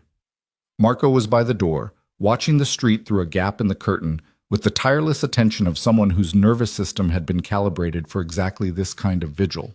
Elena sat across from Reyna and said nothing for a long time. Then she said, "When this is over." Reyna waited. "What do you do?" Reyna looked at her hands on the table, the swollen knuckle, the calluses on her palms from 2 years of training, the bitten-down nails that she'd never managed to stop, not since she was 19, the one nervous habit she couldn't train out of herself. "I don't know. You must have thought about it." I thought about this. Specifically this. Getting here, getting the evidence to someone who could use it." She paused. I didn't think much about after. Elena looked at her without judgment. That's dangerous. I know. People who don't plan for after. Elena stopped. Forget it. Not the moment. At 7:43 in the morning, Dara's phone rang. She answered it, listened for 90 seconds, said 3 words. Confirmed, stand by, and hung up. She turned around. Webb has it, she said. He's read the summary. He wants to move before noon before anyone can flag the case for federal review. Reyna exhaled, and then Marco said, Car on the street, black. Been sitting there 4 minutes. The room shifted. That fast, from the edge of relief to the edge of something else. Reyna was at the window before she'd decided to move, looking through the gap in the curtain at the street below. Black SUV. Engine on, she could see the exhaust in the morning air, tinted windows, standard plates, which meant nothing, because Silas had always understood that unusual vehicles drew attention and unusual men in vehicles with unusual plates drew more. How did they find this address? Elena said. Reyna thought about it fast. She'd been here twice, both times clean. Dara had been dark for 8 months. Nobody in Vescari's organization knew about Dara except, she ran the list, except that she had mentioned Wicker Park in the van. Just Wicker Park, not the address. But Silas had people, and Silas had time, and Silas had... She stopped on something. Her shoe. The drive had been in her shoe. She had taken the shoe off, briefly, in the back room at Vescari's building when she'd extracted the case. 2 minutes, maybe 3. Long enough for someone to do something she hadn't been watching for because she'd been focused on Silas in the doorway. She looked down at her left shoe. Under the insole, she pulled it up fast, running her fingers along the interior. There. A small disc stuck to the foam. A tracker. Not sophisticated, not the kind of thing you'd find on a sweep, the kind of thing you pressed into a surface in under a second while someone's attention was elsewhere. She pulled it free and looked at it, and felt something cold and specific move through her chest. Not fear, not quite, but the close cousin of it, the feeling of understanding that you have been anticipated. She set the tracker on the table. Dara looked at it. How long? Since the back room. 4 hours minimum. Then they know the route. They know the building. Yes. A silence. Which means they let us run, Elena said. They followed the tracker and let us lead them here because they wanted to know where the second copy was. They weren't trying to stop us. They were trying to find everything before Webb can act on it. Reyna looked at the tracker on the table and thought, yes. That's exactly what Silas would do. Not shut down one copy. Destroy the infrastructure. Find everything, everyone, and remove it all simultaneously so there was nothing left to come back from. She picked the tracker up. She looked at Marco. Is there another vehicle we can get to from this building's back exit? Dara, Marco said. Neighbor's truck, Dara said without looking up. She opened a drawer and pulled out a key. Red pickup. He works nights. It'll be there until noon. Reyna held the tracker out to Reyes, who had woken up silently and completely when the car was spotted, the way combat-trained people woke. One moment fully asleep, the next fully present. Take this. Take the truck. Drive it south on Milwaukee for 20 minutes, and then park it and walk away. Reyes took the tracker and looked at it, and then looked at her. Decoy. Yes. And while they follow me, you won't be followed. They want this address. They already have it. They'll sit on it until they decide they have everyone they need. She held his gaze.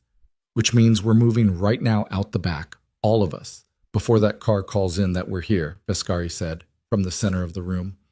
The evidence is already with Webb. Yes. So they're too late to intercept it. The evidence, yes. But Webb needs to be able to corroborate it, and the people who can corroborate it are in this room. She held Vescari's gaze. If Silas can get to Webb and tell him that his key witnesses have disappeared or been discredited or are in federal custody on other charges, then the evidence is just documents and documents can be disputed. Yes. Vescari nodded. Then he said, so we don't run. Everyone looked at him. If we run, we spend the next 12 hours being moved from location to location while Silas builds his counter-narrative and uses it to create enough legal noise to bog down whatever Webb tries to do. He looked at Reyna. You said there's a summit tonight. The charity gala said. Silas was organizing it. It was on the board. She looked at the whiteboard. The gala. The notation she'd seen and filed. A charity event at the Meridian Theater, downtown, tonight. A legitimate facing event that she'd understood, from Dara's documentation, was the scheduled meeting point for the Criminal Leadership Summit that Silas had been arranging for 6 months. The convergence of men from multiple organizations who were going to be told, in the event of Vescari's death last night or his successful discrediting today, that the restructuring of the region's criminal architecture was complete. He's not going to cancel it, Reyna said slowly. Even after last night, he can't. Canceling it now would raise questions he can't answer. He'll proceed with it and use it to complete what last night was supposed to start. Which means he'll be there, Vescari said. Yes. In a building with multiple exits, a crowd of people who don't know what they're in the middle of, and, knowing Silas, a security arrangement that works to his advantage. Yes, she said. An armed men he controls position throughout. And you think we should go there? She looked at him.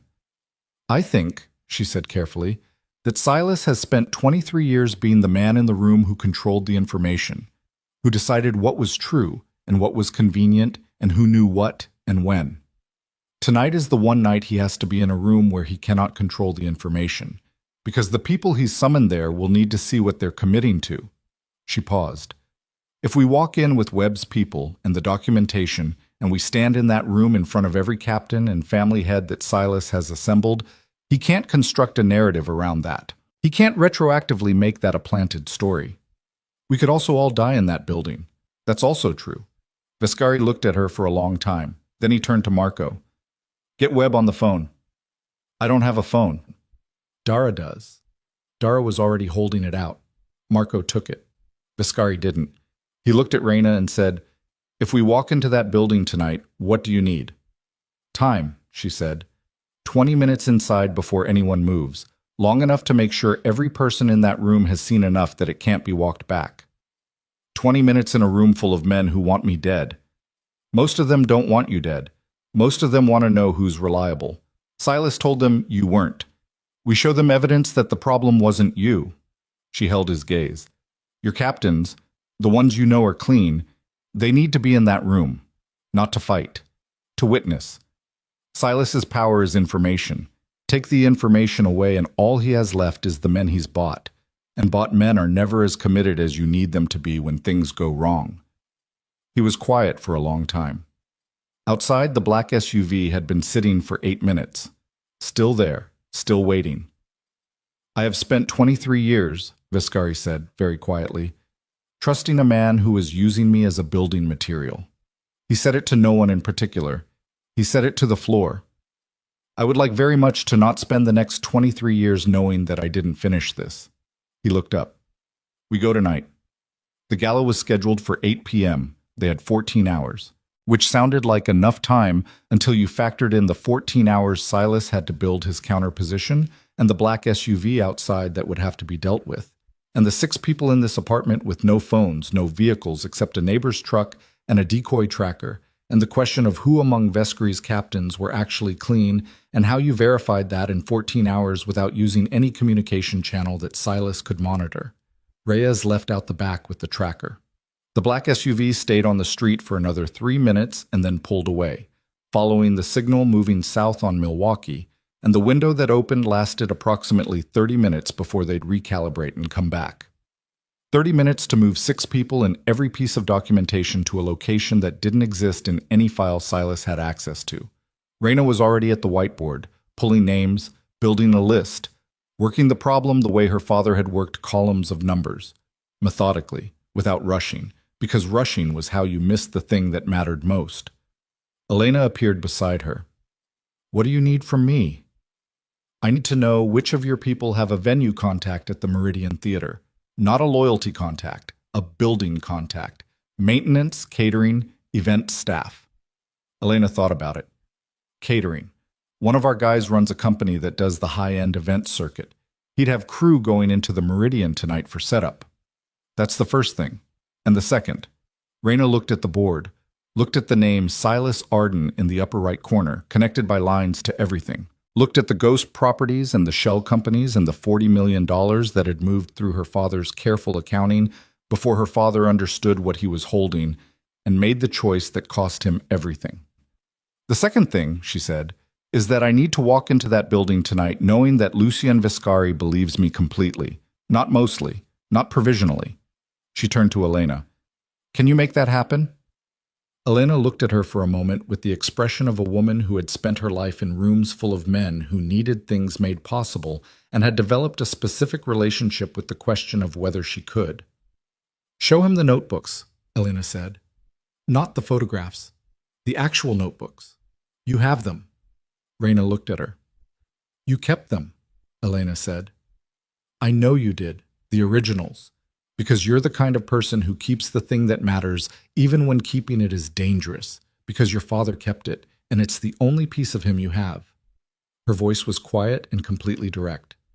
Show Lucien the notebooks. Let him hold them. Because documents on a drive are data, but a dead man's handwriting is something else entirely. Reina was quiet for a moment. They're in a storage unit in Bridgeport, she said. Then we're going to Bridgeport. Viscari appeared at the kitchen door. He had washed his face. She could see it, the water still at his hairline. And he looked different for it. Not better exactly, but more present, more himself. The exhaustion still there, but the shell of it cracked open a little. He looked at Elena and then at Reina. Tell me what we're doing, he said. We're going to get something, Reina said. And then we're going to the Meridian. And Silas. She looked at him. In that building tonight, he said. Silas, what happens to him? She had thought about this question for 6 years, and she had an answer, and the answer was the same as it had always been, and she looked at Lucien Viscari and said it plainly. He faces what he built, in front of the people he used, all of it, visible, undeniable, in the room with everyone who he thought he'd already won. She paused. That's what I want. I don't want him dead. Dead is private. I want him seen. Viscari looked at her for a long moment. Then he said, So do I.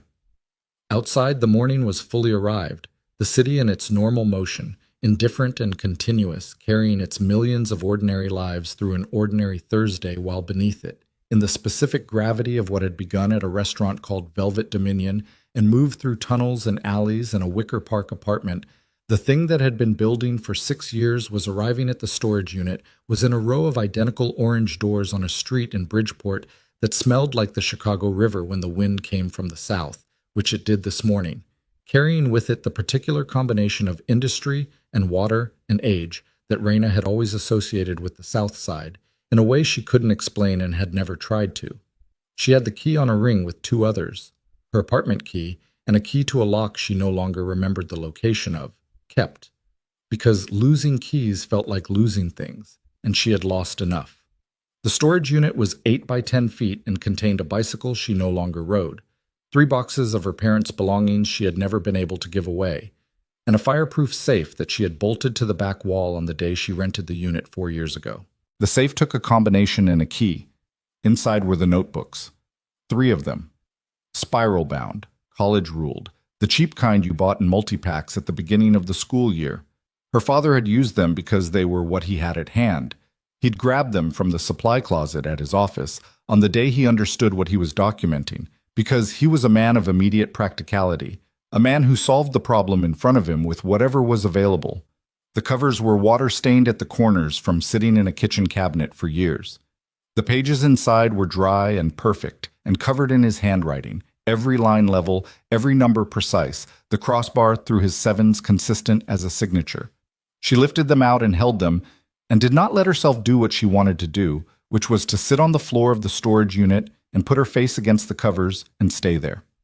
She had learned a long time ago that grief had its own agenda and would demand its time whether or not you scheduled it, and that the only thing you could do when something important needed doing was to make grief wait, to say firmly and without cruelty, not yet, and to mean it, and to return to it when you could give it the space it deserved. She turned around. Viscari was standing in the doorway of the unit, giving her the space of 3 feet and the courtesy of looking at the street rather than at her. She hadn't asked him to do that. He'd done it without being asked, which told her something she added to the ongoing account she was keeping of who this man was under the organization. Here, she said. He turned. She held the notebooks out to him. He took them the way you took something you understood was not yours but had been entrusted to you, both hands, carefully. He looked at the covers first. Then he opened the first one. He read without moving for approximately 4 minutes. She watched his face and watched the thing that happened to it. Not shock, because he'd had hours to metabolize the concept, but the specific reckoning that came from holding a dead man's handwriting and reading the words that had killed him. His jaw tightened on page 3. His breathing changed slightly on page 7. On the page where her father had written Silas Arden's name for the first time, not in accusation, just in documentation, just as the name that appeared on the account records, the name he hadn't recognized yet as the thing it was. Viscari's hand tightened on the notebook's cover. He closed it. He held the notebooks against his chest for a moment with both arms, a posture that had nothing performative in it, that was simply the body doing what the body did when it was holding something heavy and needed to hold it close. He was careful, Viscari said. His voice was low and rough in a way it hadn't been all night. He was always careful. What was he like? She hadn't expected that question. She looked at the safe, at the 3 boxes of belongings she hadn't touched, at the bicycle. Patient, she said. Methodical. He laughed at his own jokes before he got to the punchline because he couldn't help it. She paused. He made the same 3 dinners every week because he said variation was overrated. He wrote crossbar 7s because his grandmother taught him, and he liked that it connected them. She stopped.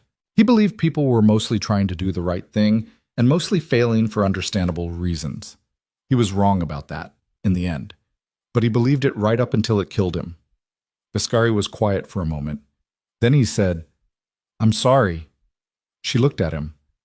"I didn't know," he said. "I want to be clear about what that means and what it doesn't mean. I didn't know. That doesn't mean I'm absolved of the structure that made it possible. The organization I built made it possible for a man like Silas to operate without being seen for 23 years, and that's on me, and I'm not going to pretend otherwise." He held her gaze. "But I did not know." She looked at him for a long moment. She had thought about this too. Whether it mattered, whether the distance between commission and negligence was meaningful when the outcome was the same. She had decided, somewhere in the last few hours, that it was. Not for his sake. For the sake of accuracy, which was the one thing her father had believed in without reservation, and which she had inherited from him the way you inherited bone structure. Not chosen, just present. "I know you didn't," she said. "That's the only reason I'm standing here." She took the notebooks back, put them in the inside pocket of the jacket Elena had found for her somewhere in the chaos of the morning. Too large, a man's jacket, but it had pockets. And they walked back to the vehicle that Marco had acquired from a contact of Elena's while they were at the storage unit, a nondescript gray sedan, clean plates, nothing worth noticing. They drove to a diner on Halstead and sat in a back booth and ate the first food most of them had consumed since the night before, and over eggs and bad toast they built the plan for the Meridian Theater. It was not a complicated plan. Complicated plans had too many joints where things could break. What they had was this. Dara's catering contact would get 3 of them inside as event staff, Reina, Elena, and Reyes, beginning at 5 p.m. for setup. Marco would coordinate Viscari's entry through a loading entrance on the north side at 7:30, 90 minutes into the event, when the room would be full and the evening's private session would be starting. Webb's office would have people outside, not inside, because inside was too many variables, but outside with everything they needed to move the moment they got the signal. The signal would be a text from a burner phone that Dara would buy and deliver to Reina at the Meridian. And the notebooks would go in with Reina, not copies, the originals. Because Elena had been right about what they were. Park's eyebrow had stopped bleeding. Reyes had slept for 2 hours in the back booth while the rest of them ate and planned, and Reina watched the street through the window. Viscari had drunk 3 cups of coffee and eaten almost nothing and had not said very much, which she was learning was how he processed. He went quiet when he was building something internally, working it through the levels of himself until he arrived at a position, and then he acted and did not revisit. At noon, Elena's catering contact confirmed. At 1 p.m., Dara arrived with the burner phone and a paper bag of supplies. Black server's attire in 3 sizes, event lanyards that the contact had pulled from the supply box at the venue, a floor plan of the Meridian Theater printed on copy paper. Reina spread the floor plan on the table, and they went through it. The Meridian was a historic theater, built in 1924, Restored in the 90s, the kind of building that had been many things before it became the kind of venue that hosted charity galas for the kind of money that didn't need to advertise itself. It had a main ballroom, a mezzanine level, a stage that was rarely used for performances anymore, but maintained for the aesthetic of it, and underneath the stage, accessible through a door in the wings, a warren of old dressing rooms and storage spaces and mechanical corridors that had accumulated over a century of use and renovation. Silas had booked the main ballroom in the mezzanine. The private session, the meeting beneath the meeting, the one where the actual business would be conducted, was scheduled for the backstage area, accessible through the stage wings at 10 p.m.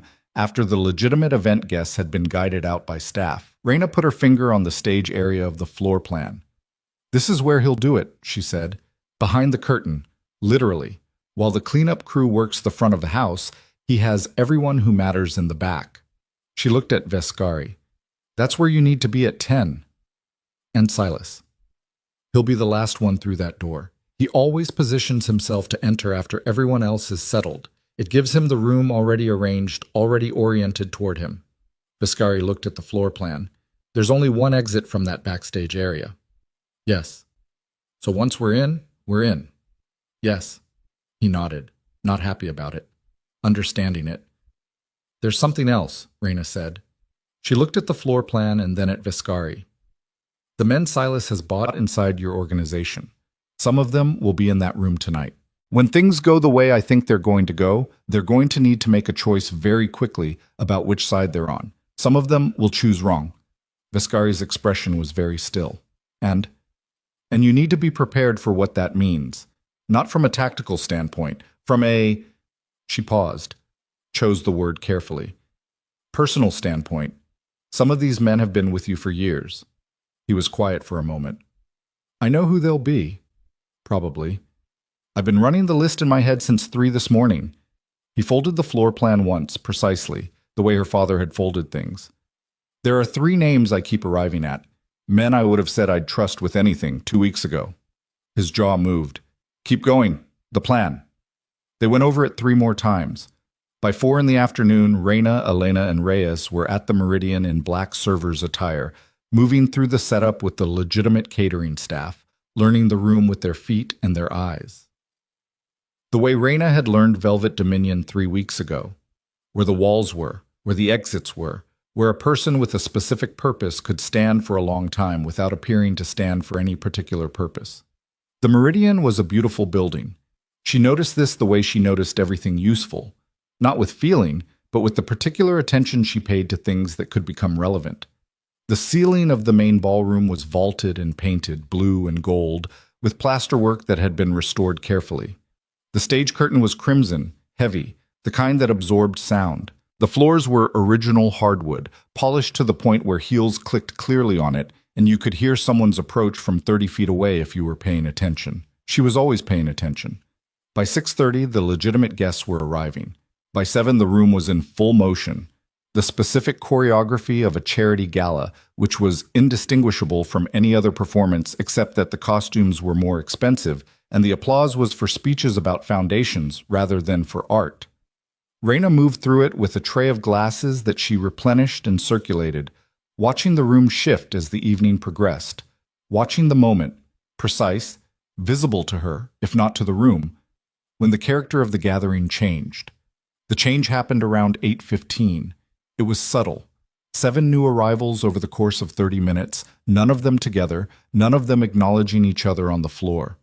But she'd studied their faces from Dara's documentation, had memorized them the way she'd memorized building schematics, and she tracked each entry with the specific attention of a person who understood that the room she was standing in was 2 rooms simultaneously, the performance and the thing the performance was hiding.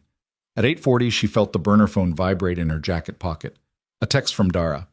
"Web confirmed. Team in position north entrance, waiting for signal." She sent back confirmed. 10 p.m.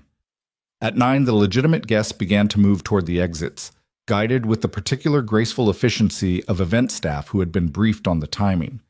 The curtain call came and the room thinned.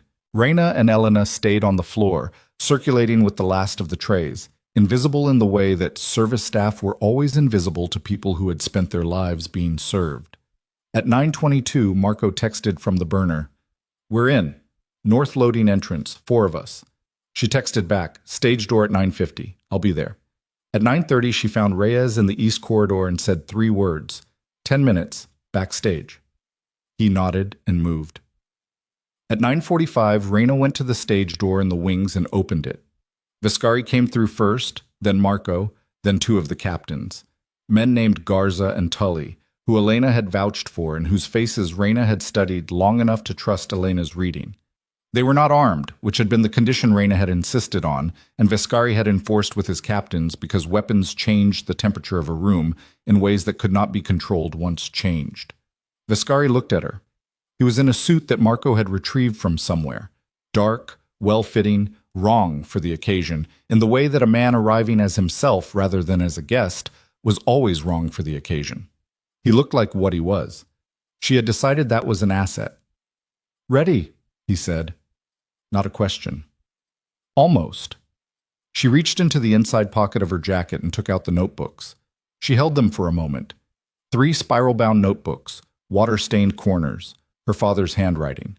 She looked at them the way she had not let herself look at them in the storage unit, directly, fully, with all the weight of what they were and what they had cost.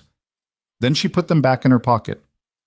Now, the backstage area of the Meridian at 9:55 p.m. was a long corridor with dressing rooms on both sides, lit with fluorescent work lights that had been strung for the event, giving everything the flat, honest light of a place that was not performing anything.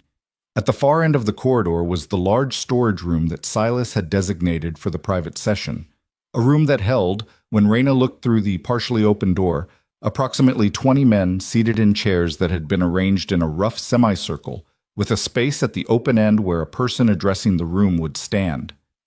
20 men, most of whom she could name, most of whom were looking at the floor or at each other with the specific waiting quality of people who had been told that what came next was important and were already impatient for it. 3 of them she recognized from Vescari's organization. The 3 names, she assumed, that had been running through his head since 3 in the morning. They were seated together, which was not an accident, which told her Silas had organized the seating and that his organization of it was a statement about alignment. At 9:58, Silas Arden walked into the backstage corridor from the opposite end. He was walking fast, and then he wasn't, because he saw her and stopped. The corridor was long enough that there were perhaps 30 feet between them, 30 feet of flat fluorescent light and old hardwood, and the sound of 20 men waiting in the room at the far end. Silas in his perfect suit, his white hair, his face that had been performing trustworthiness for so long that she wondered sometimes whether he could feel the performance anymore or whether it had simply become his face. He looked at her for a long moment. Then he looked past her at Viscari, and something happened in his expression, not the current beneath still water this time, not the micro-movement of recognition controlled and buried. Something larger. Something that in another man she might have called the first moment of fear, but in Silas she recognized as something different, the first moment of calculation that did not have a clear answer. Lucien, he said, his voice was almost perfectly steady. This is a mistake. Walk with me, Viscari said. You don't understand what you're doing. I understand completely. Viscari's voice was the lowest she had heard it, the register of a man speaking from the bottom of something. I've had 23 years to learn how you explain things. I know what it sounds like when you're constructing an argument. I can hear you doing it right now. He paused. Walk with me, Silas. Silas looked at Reina again. She's going to destroy everything you've built. No, Viscari said. You did that. She's just the one who told me. A silence, long enough to hear the murmur of voices from the room at the end of the corridor, the 20 men growing restless with the delay. Silas looked at the door to the room, at the men waiting. At the meeting he had spent 6 months constructing, the culmination of 23 years of parallel architecture, the moment where the pieces he had moved into position would finally declare what they were. He looked at Reina. Your father, he said, was a good accountant. She felt it land. She let it land. She had known he would try to use it, would try to find the wound and press it, because that was what he did. That was the instrument he was most practiced with. He was, she said. He should have stayed an accountant. I was trying to, she said. You made that impossible. Something moved through his expression. She watched for it, and she found it. Not remorse, she had not expected remorse, but something adjacent to it, some acknowledgement in the deep structure of him that she was not entirely wrong. It lasted less than a second, and then it was gone. "That's not how I remember it," he said. "I know." She reached into her jacket and took out the notebooks and held them where he could see them. But this is how he remembered it, and it turns out his memory was very precise. Silas looked at the notebooks. He was still, very still. The stillness of a man looking at something he thought he had destroyed. "Those are copies of everything you tried to remove," she said. "Copies he made and hid in a ceramic fruit bowl in his kitchen because he kept candy in it when I was 9 years old, and he never changed his hiding places." She paused. "He trusted that I would know where to look. He was right." Something shifted in the corridor. She felt it. A change in the air, a change in how Silas was standing, the specific recalibration of a man who had assessed the room and arrived at a number he didn't like. He looked at the door to the room again. "Don't," Elena said. She had appeared from the shadowed alcove beside a dressing room door, and her voice was very quiet and very certain. "There are people in that room who aren't yours, more than you planned for." Silas looked at her. "4 of your men left an hour ago," Elena said. "They received phone calls they didn't expect. I don't know exactly what was said to them, but I can guess based on who made the calls." She paused. "The room you built isn't the room you have." It was not entirely true. The 4 departures had been 2, and they had left for reasons unconnected to the evening's events. But Silas didn't know that, and in the specific uncertainty of this moment, the ambiguity did its work. She watched him calculate and recalculate and arrive, for the first time in 23 years, at the position of not knowing which way the numbers fell. "You have a choice," Raina said. "You can go into that room and tell the people in it whatever you plan to tell them, and we'll walk in behind you and put those notebooks on the table and say what they say, and every person in that room will make their own decision about what they're looking at." She held his gaze.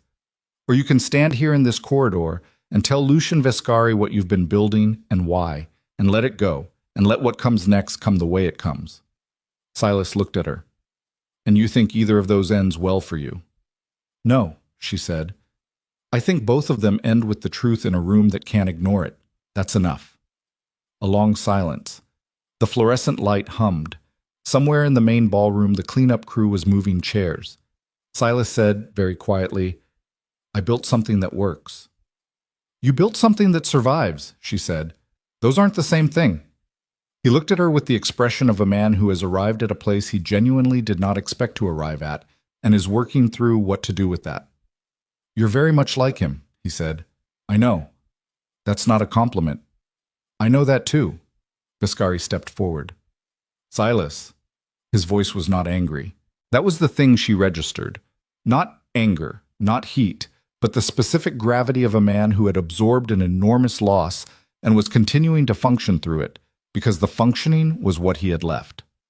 "I'm going to walk into that room, and you're going to walk in with me, and we're going to do this in front of everyone you put in those chairs, because that's the only version of this that means anything." Silas looked at him for a long time. 23 years between them. That was what she was watching. 23 years of proximity, of crisis survived together, of the specific bond that formed between people who had been in enough rooms where the wrong decision meant not leaving. She had not accounted sufficiently in all her planning for the weight of that. She had known it existed. She had not fully understood what it looked like from the outside. Viscari's face was not the face of a man who hated the person in front of him. It was the face of a man who was grieving them. And Silas, for the first time since she'd seen his face in a doorway at 4 a.m, looked like what he was, which was a man who had spent so long being something specific that he had lost the ability to access whatever he'd been before it. "All right," Silas said. It was almost nothing, almost a breath, but it was the word. They walked into the room. What followed was not the confrontation she had imagined in the years she'd spent building toward it. It was not dramatic in the way that imagined moments were dramatic. It was slow and difficult, and several times it nearly came apart. Viscari spoke first. He stood at the open end of the semicircle and he looked at every face in the room. 20 men, most of whom had known him for years, some of whom he was seeing for the first time, and he did not perform anything. He stated what had happened. He stated it in the specific language of a man who had always valued precision over rhetoric, laying out the structure of what Silas had built and how it had operated and what it had cost. Not just the organization, but the people who had passed through it without knowing what was underneath. Then Raina put the notebooks on the table. She opened them to the pages where Silas Arden's name appeared, and she stood back and let the room look at them. The three men Elena had identified as Silas's, sitting together, as Silas had arranged them, looked at each other in the specific way of men recalculating. One of them, a man named Casero, who had been in Vescari's organization for 11 years, looked at Silas with an expression that moved through several things quickly and settled on something that was not what Silas would have hoped for. Silas stood to the side of the room. He did not speak. He had said he would walk in, and he had walked in, and now he was doing what Raina had not anticipated, which was simply standing there, not defending, not constructing, letting the room look at the notebooks and arrive where it arrived. She did not know what to make of that, whether it was dignity or exhaustion or the specific resignation of a man who had finally run the numbers and understood he was past the point where an argument would serve him. Marcus Webb's people came in at 10:40 through the stage door, 3 of them with identification and the specific purposeful quietness of people doing a thing they had prepared to do. They spoke to Silas without drama. They showed him documents. He looked at the documents and then he looked at Raina, one last time, across the room. She looked back. She thought she would feel something enormous in this moment. She had thought that for 6 years. Instead, she felt quiet. The specific quiet of a room after the loudest sound has finished. Not peace, not yet, but the absence of the noise that had been running underneath everything for as long as she could remember. Silas left the room between 2 of Webb's people. He walked the way he had always walked, upright, measured, taking up exactly the space he intended to take up. Whatever he was feeling, he kept it where he kept everything else. She did not watch him go all the way. She looked at the notebooks on the table instead, at her father's handwriting under the fluorescent light, and she put her hand flat on the open page for a moment, and then she took it away. What happened in the weeks that followed was not simple, and it was not clean, because nothing of this scope was ever either of those things. Webb's office moved on the financial documentation within 48 hours. The shell companies and ghost properties began to unravel in the way that carefully constructed things unraveled when the key elements were removed. Not all at once, but progressively, each piece pulling on the next. 2 of Silas's federal contacts were identified. One cooperated immediately, the other required more work. Raina was asked to provide testimony on 3 separate occasions, and she provided it each time in the careful, precise language her father had taught her by example, every statement supported by documentation, nothing asserted without evidence behind it. Silas Arden was charged with racketeering, conspiracy, obstruction, and 3 counts related to the deaths her father had documented. The case against him was, Webb told Raina in a phone call she had not expected him to make himself, one of the most comprehensively documented he had seen in 20 years in the office. He said it in a way that was not entirely professional, with something underneath the professional language that was close to the recognition of what the documentation had cost to produce. She thanked him and got off the phone and sat in her apartment. She had gone back to it, the small apartment on the north side that had been the most recent in the long series of places she had lived since she was 19, and looked at the ceramic fruit bowl on her kitchen counter. She had bought one. Not her father's. That was gone, like everything else from the house. A different one, from a second-hand store, white with blue flowers. Too large for the counter, but she'd kept it anyway. Inside it was an apple that was getting too old, and a pear she'd been meaning to eat, and the specific absence of a memory card, because the memory card was in Webb's evidence file and no longer needed to be hidden. She sat at the kitchen table and looked at the fruit bowl and let the grief come. It came the way it had been waiting to come for 6 years. Not in a wave, not dramatically, but steadily, like the tide, like something that had been building for a long time and had finally been given permission. She did not try to stop it. She had promised herself since the storage unit in Bridgeport that when this was over she would give it the room it needed, because grief that was not given room found its own way through, and her father deserved better than that from her. She cried for a long time in her kitchen. The morning moved around her. The city moved outside the window. After a while it stopped. Not permanently. It would come back. It always came back. But it stopped for now. She washed her face and made coffee and sat down again. 3 days later, Lucian Viscari came to see her. He had called first, the number Elena had given her, on a phone she'd bought the week before, the first phone she'd had in her own name in 4 years. He had asked whether he could come. She had said yes, which surprised her even as she said it. He came alone. That surprised her too. She made 2 cups of coffee and they sat at her kitchen table, and for a moment neither of them said anything, which was fine. She had spent enough time in rooms with him now to understand that the silences were not uncomfortable, that he was a man who did not fill space with words when words were not what was needed. "The reorganization," he said eventually. "It's going slowly." "I assumed it would. 4 people removed from senior positions, 2 more that I'm still working through." He looked at his coffee. "Casero came to me voluntarily 3 days ago. Told me everything he knew about Silas's internal network. I saw his name in the testimony notes. He wanted—" Viscari paused, choosing the word. "He wanted it to matter, coming forward. He wanted it to count for something." She looked at him. "Does it?" "I haven't decided yet." He met her eyes. "How do you decide that? When someone was part of something wrong and they come to you and they're—" He stopped. "When they seem genuinely ashamed." "Yes." She turned her coffee cup in her hands. "My father would have said that shame without action is just guilt rearranged, that what mattered was what the person did after they understood what they'd done." She paused. "I don't know if he was right. I think sometimes he was too generous. And sometimes not generous enough?" "Never that, actually." She almost smiled. "He was always more generous than the situation deserved. It was his best quality. It was also how he ended up in a situation he couldn't get out of." Viscari was quiet for a moment. "He sounds like someone worth knowing." He was. Another silence, comfortable in its strange way. She looked at the fruit bowl on the counter, and he followed her gaze and looked at it too. "I'm making changes," he said, "not just structural. Some of the communities that were—" He stopped and started again. "There were families that were hurt by operations that Silas ran through my organization without my knowledge." His jaw was tight. "Without my knowledge doesn't mean without my name on it." "No," she said. "It doesn't. I'm trying to understand what I owe, in concrete terms, not—" He waved a hand. "Not philosophically, in actual terms. What can be done?" She looked at him. "I don't know the answer to that." "I know you don't. I'm not asking you to." He met her eyes. "I'm telling you because you're the only person I know right now who would tell me the truth about whether it's enough. When I get there, whatever it is." She understood what he was asking beneath the words.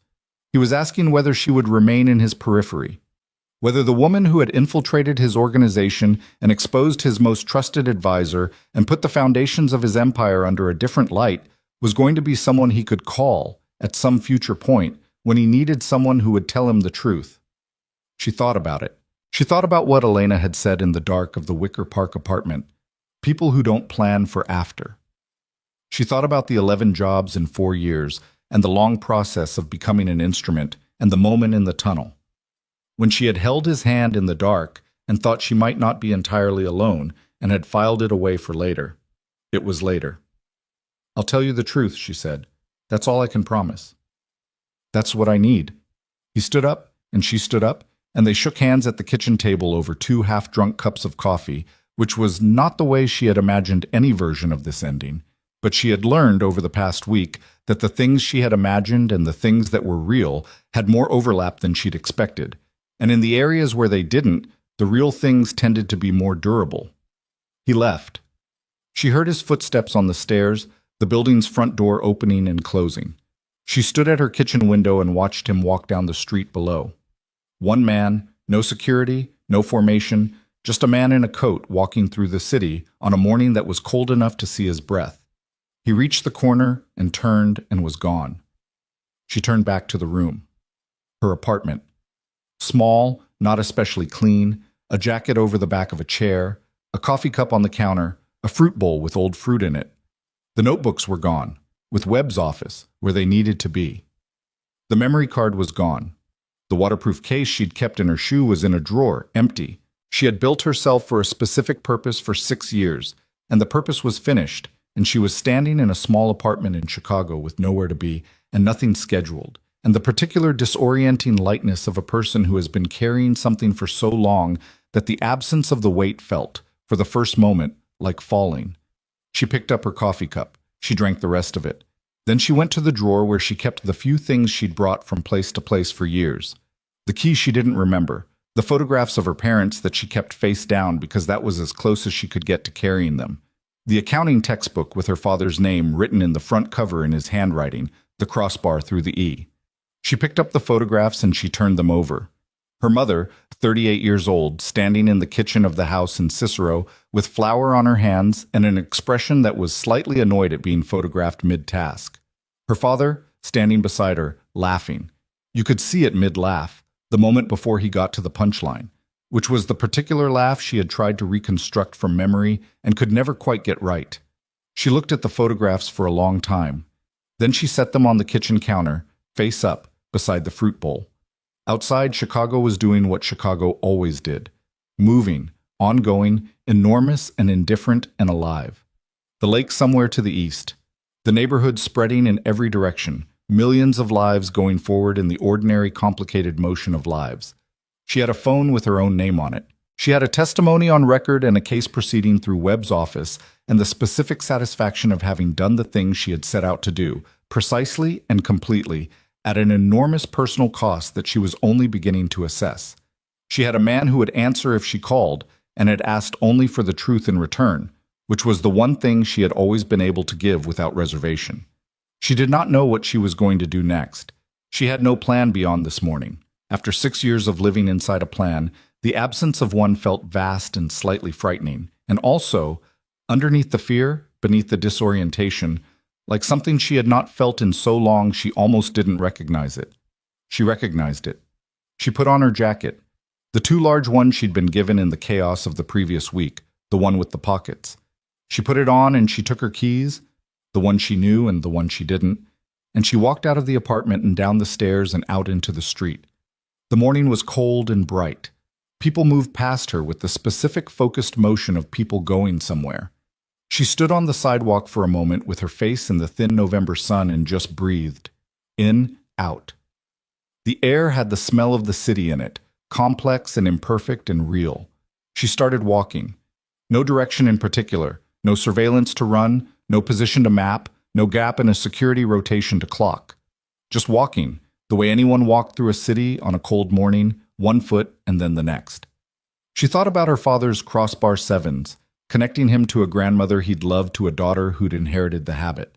The thin lines between people, the things that persisted. She did not look back. She walked forward into the ordinary, irreversible morning, and the city received her the way cities received everyone. Without memory, without judgment, without any particular regard for what she had done or what it had cost or who she was becoming now, that the becoming was entirely, terrifyingly her own. She walked until the neighborhood changed and then changed again.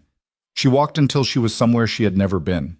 She stopped at a coffee counter on a street she didn't know and ordered something and paid with her own money under her own name and sat at a small table by the window and watched the street. At the table, she took out a piece of paper, a receipt from her jacket pocket, blank on the back, and a pen. She held the pen for a moment. Then she wrote carefully, with a crossbar through every 7, the way her father had taught her. She didn't know yet what she was writing. She just wrote. That was enough. For now, it was entirely enough.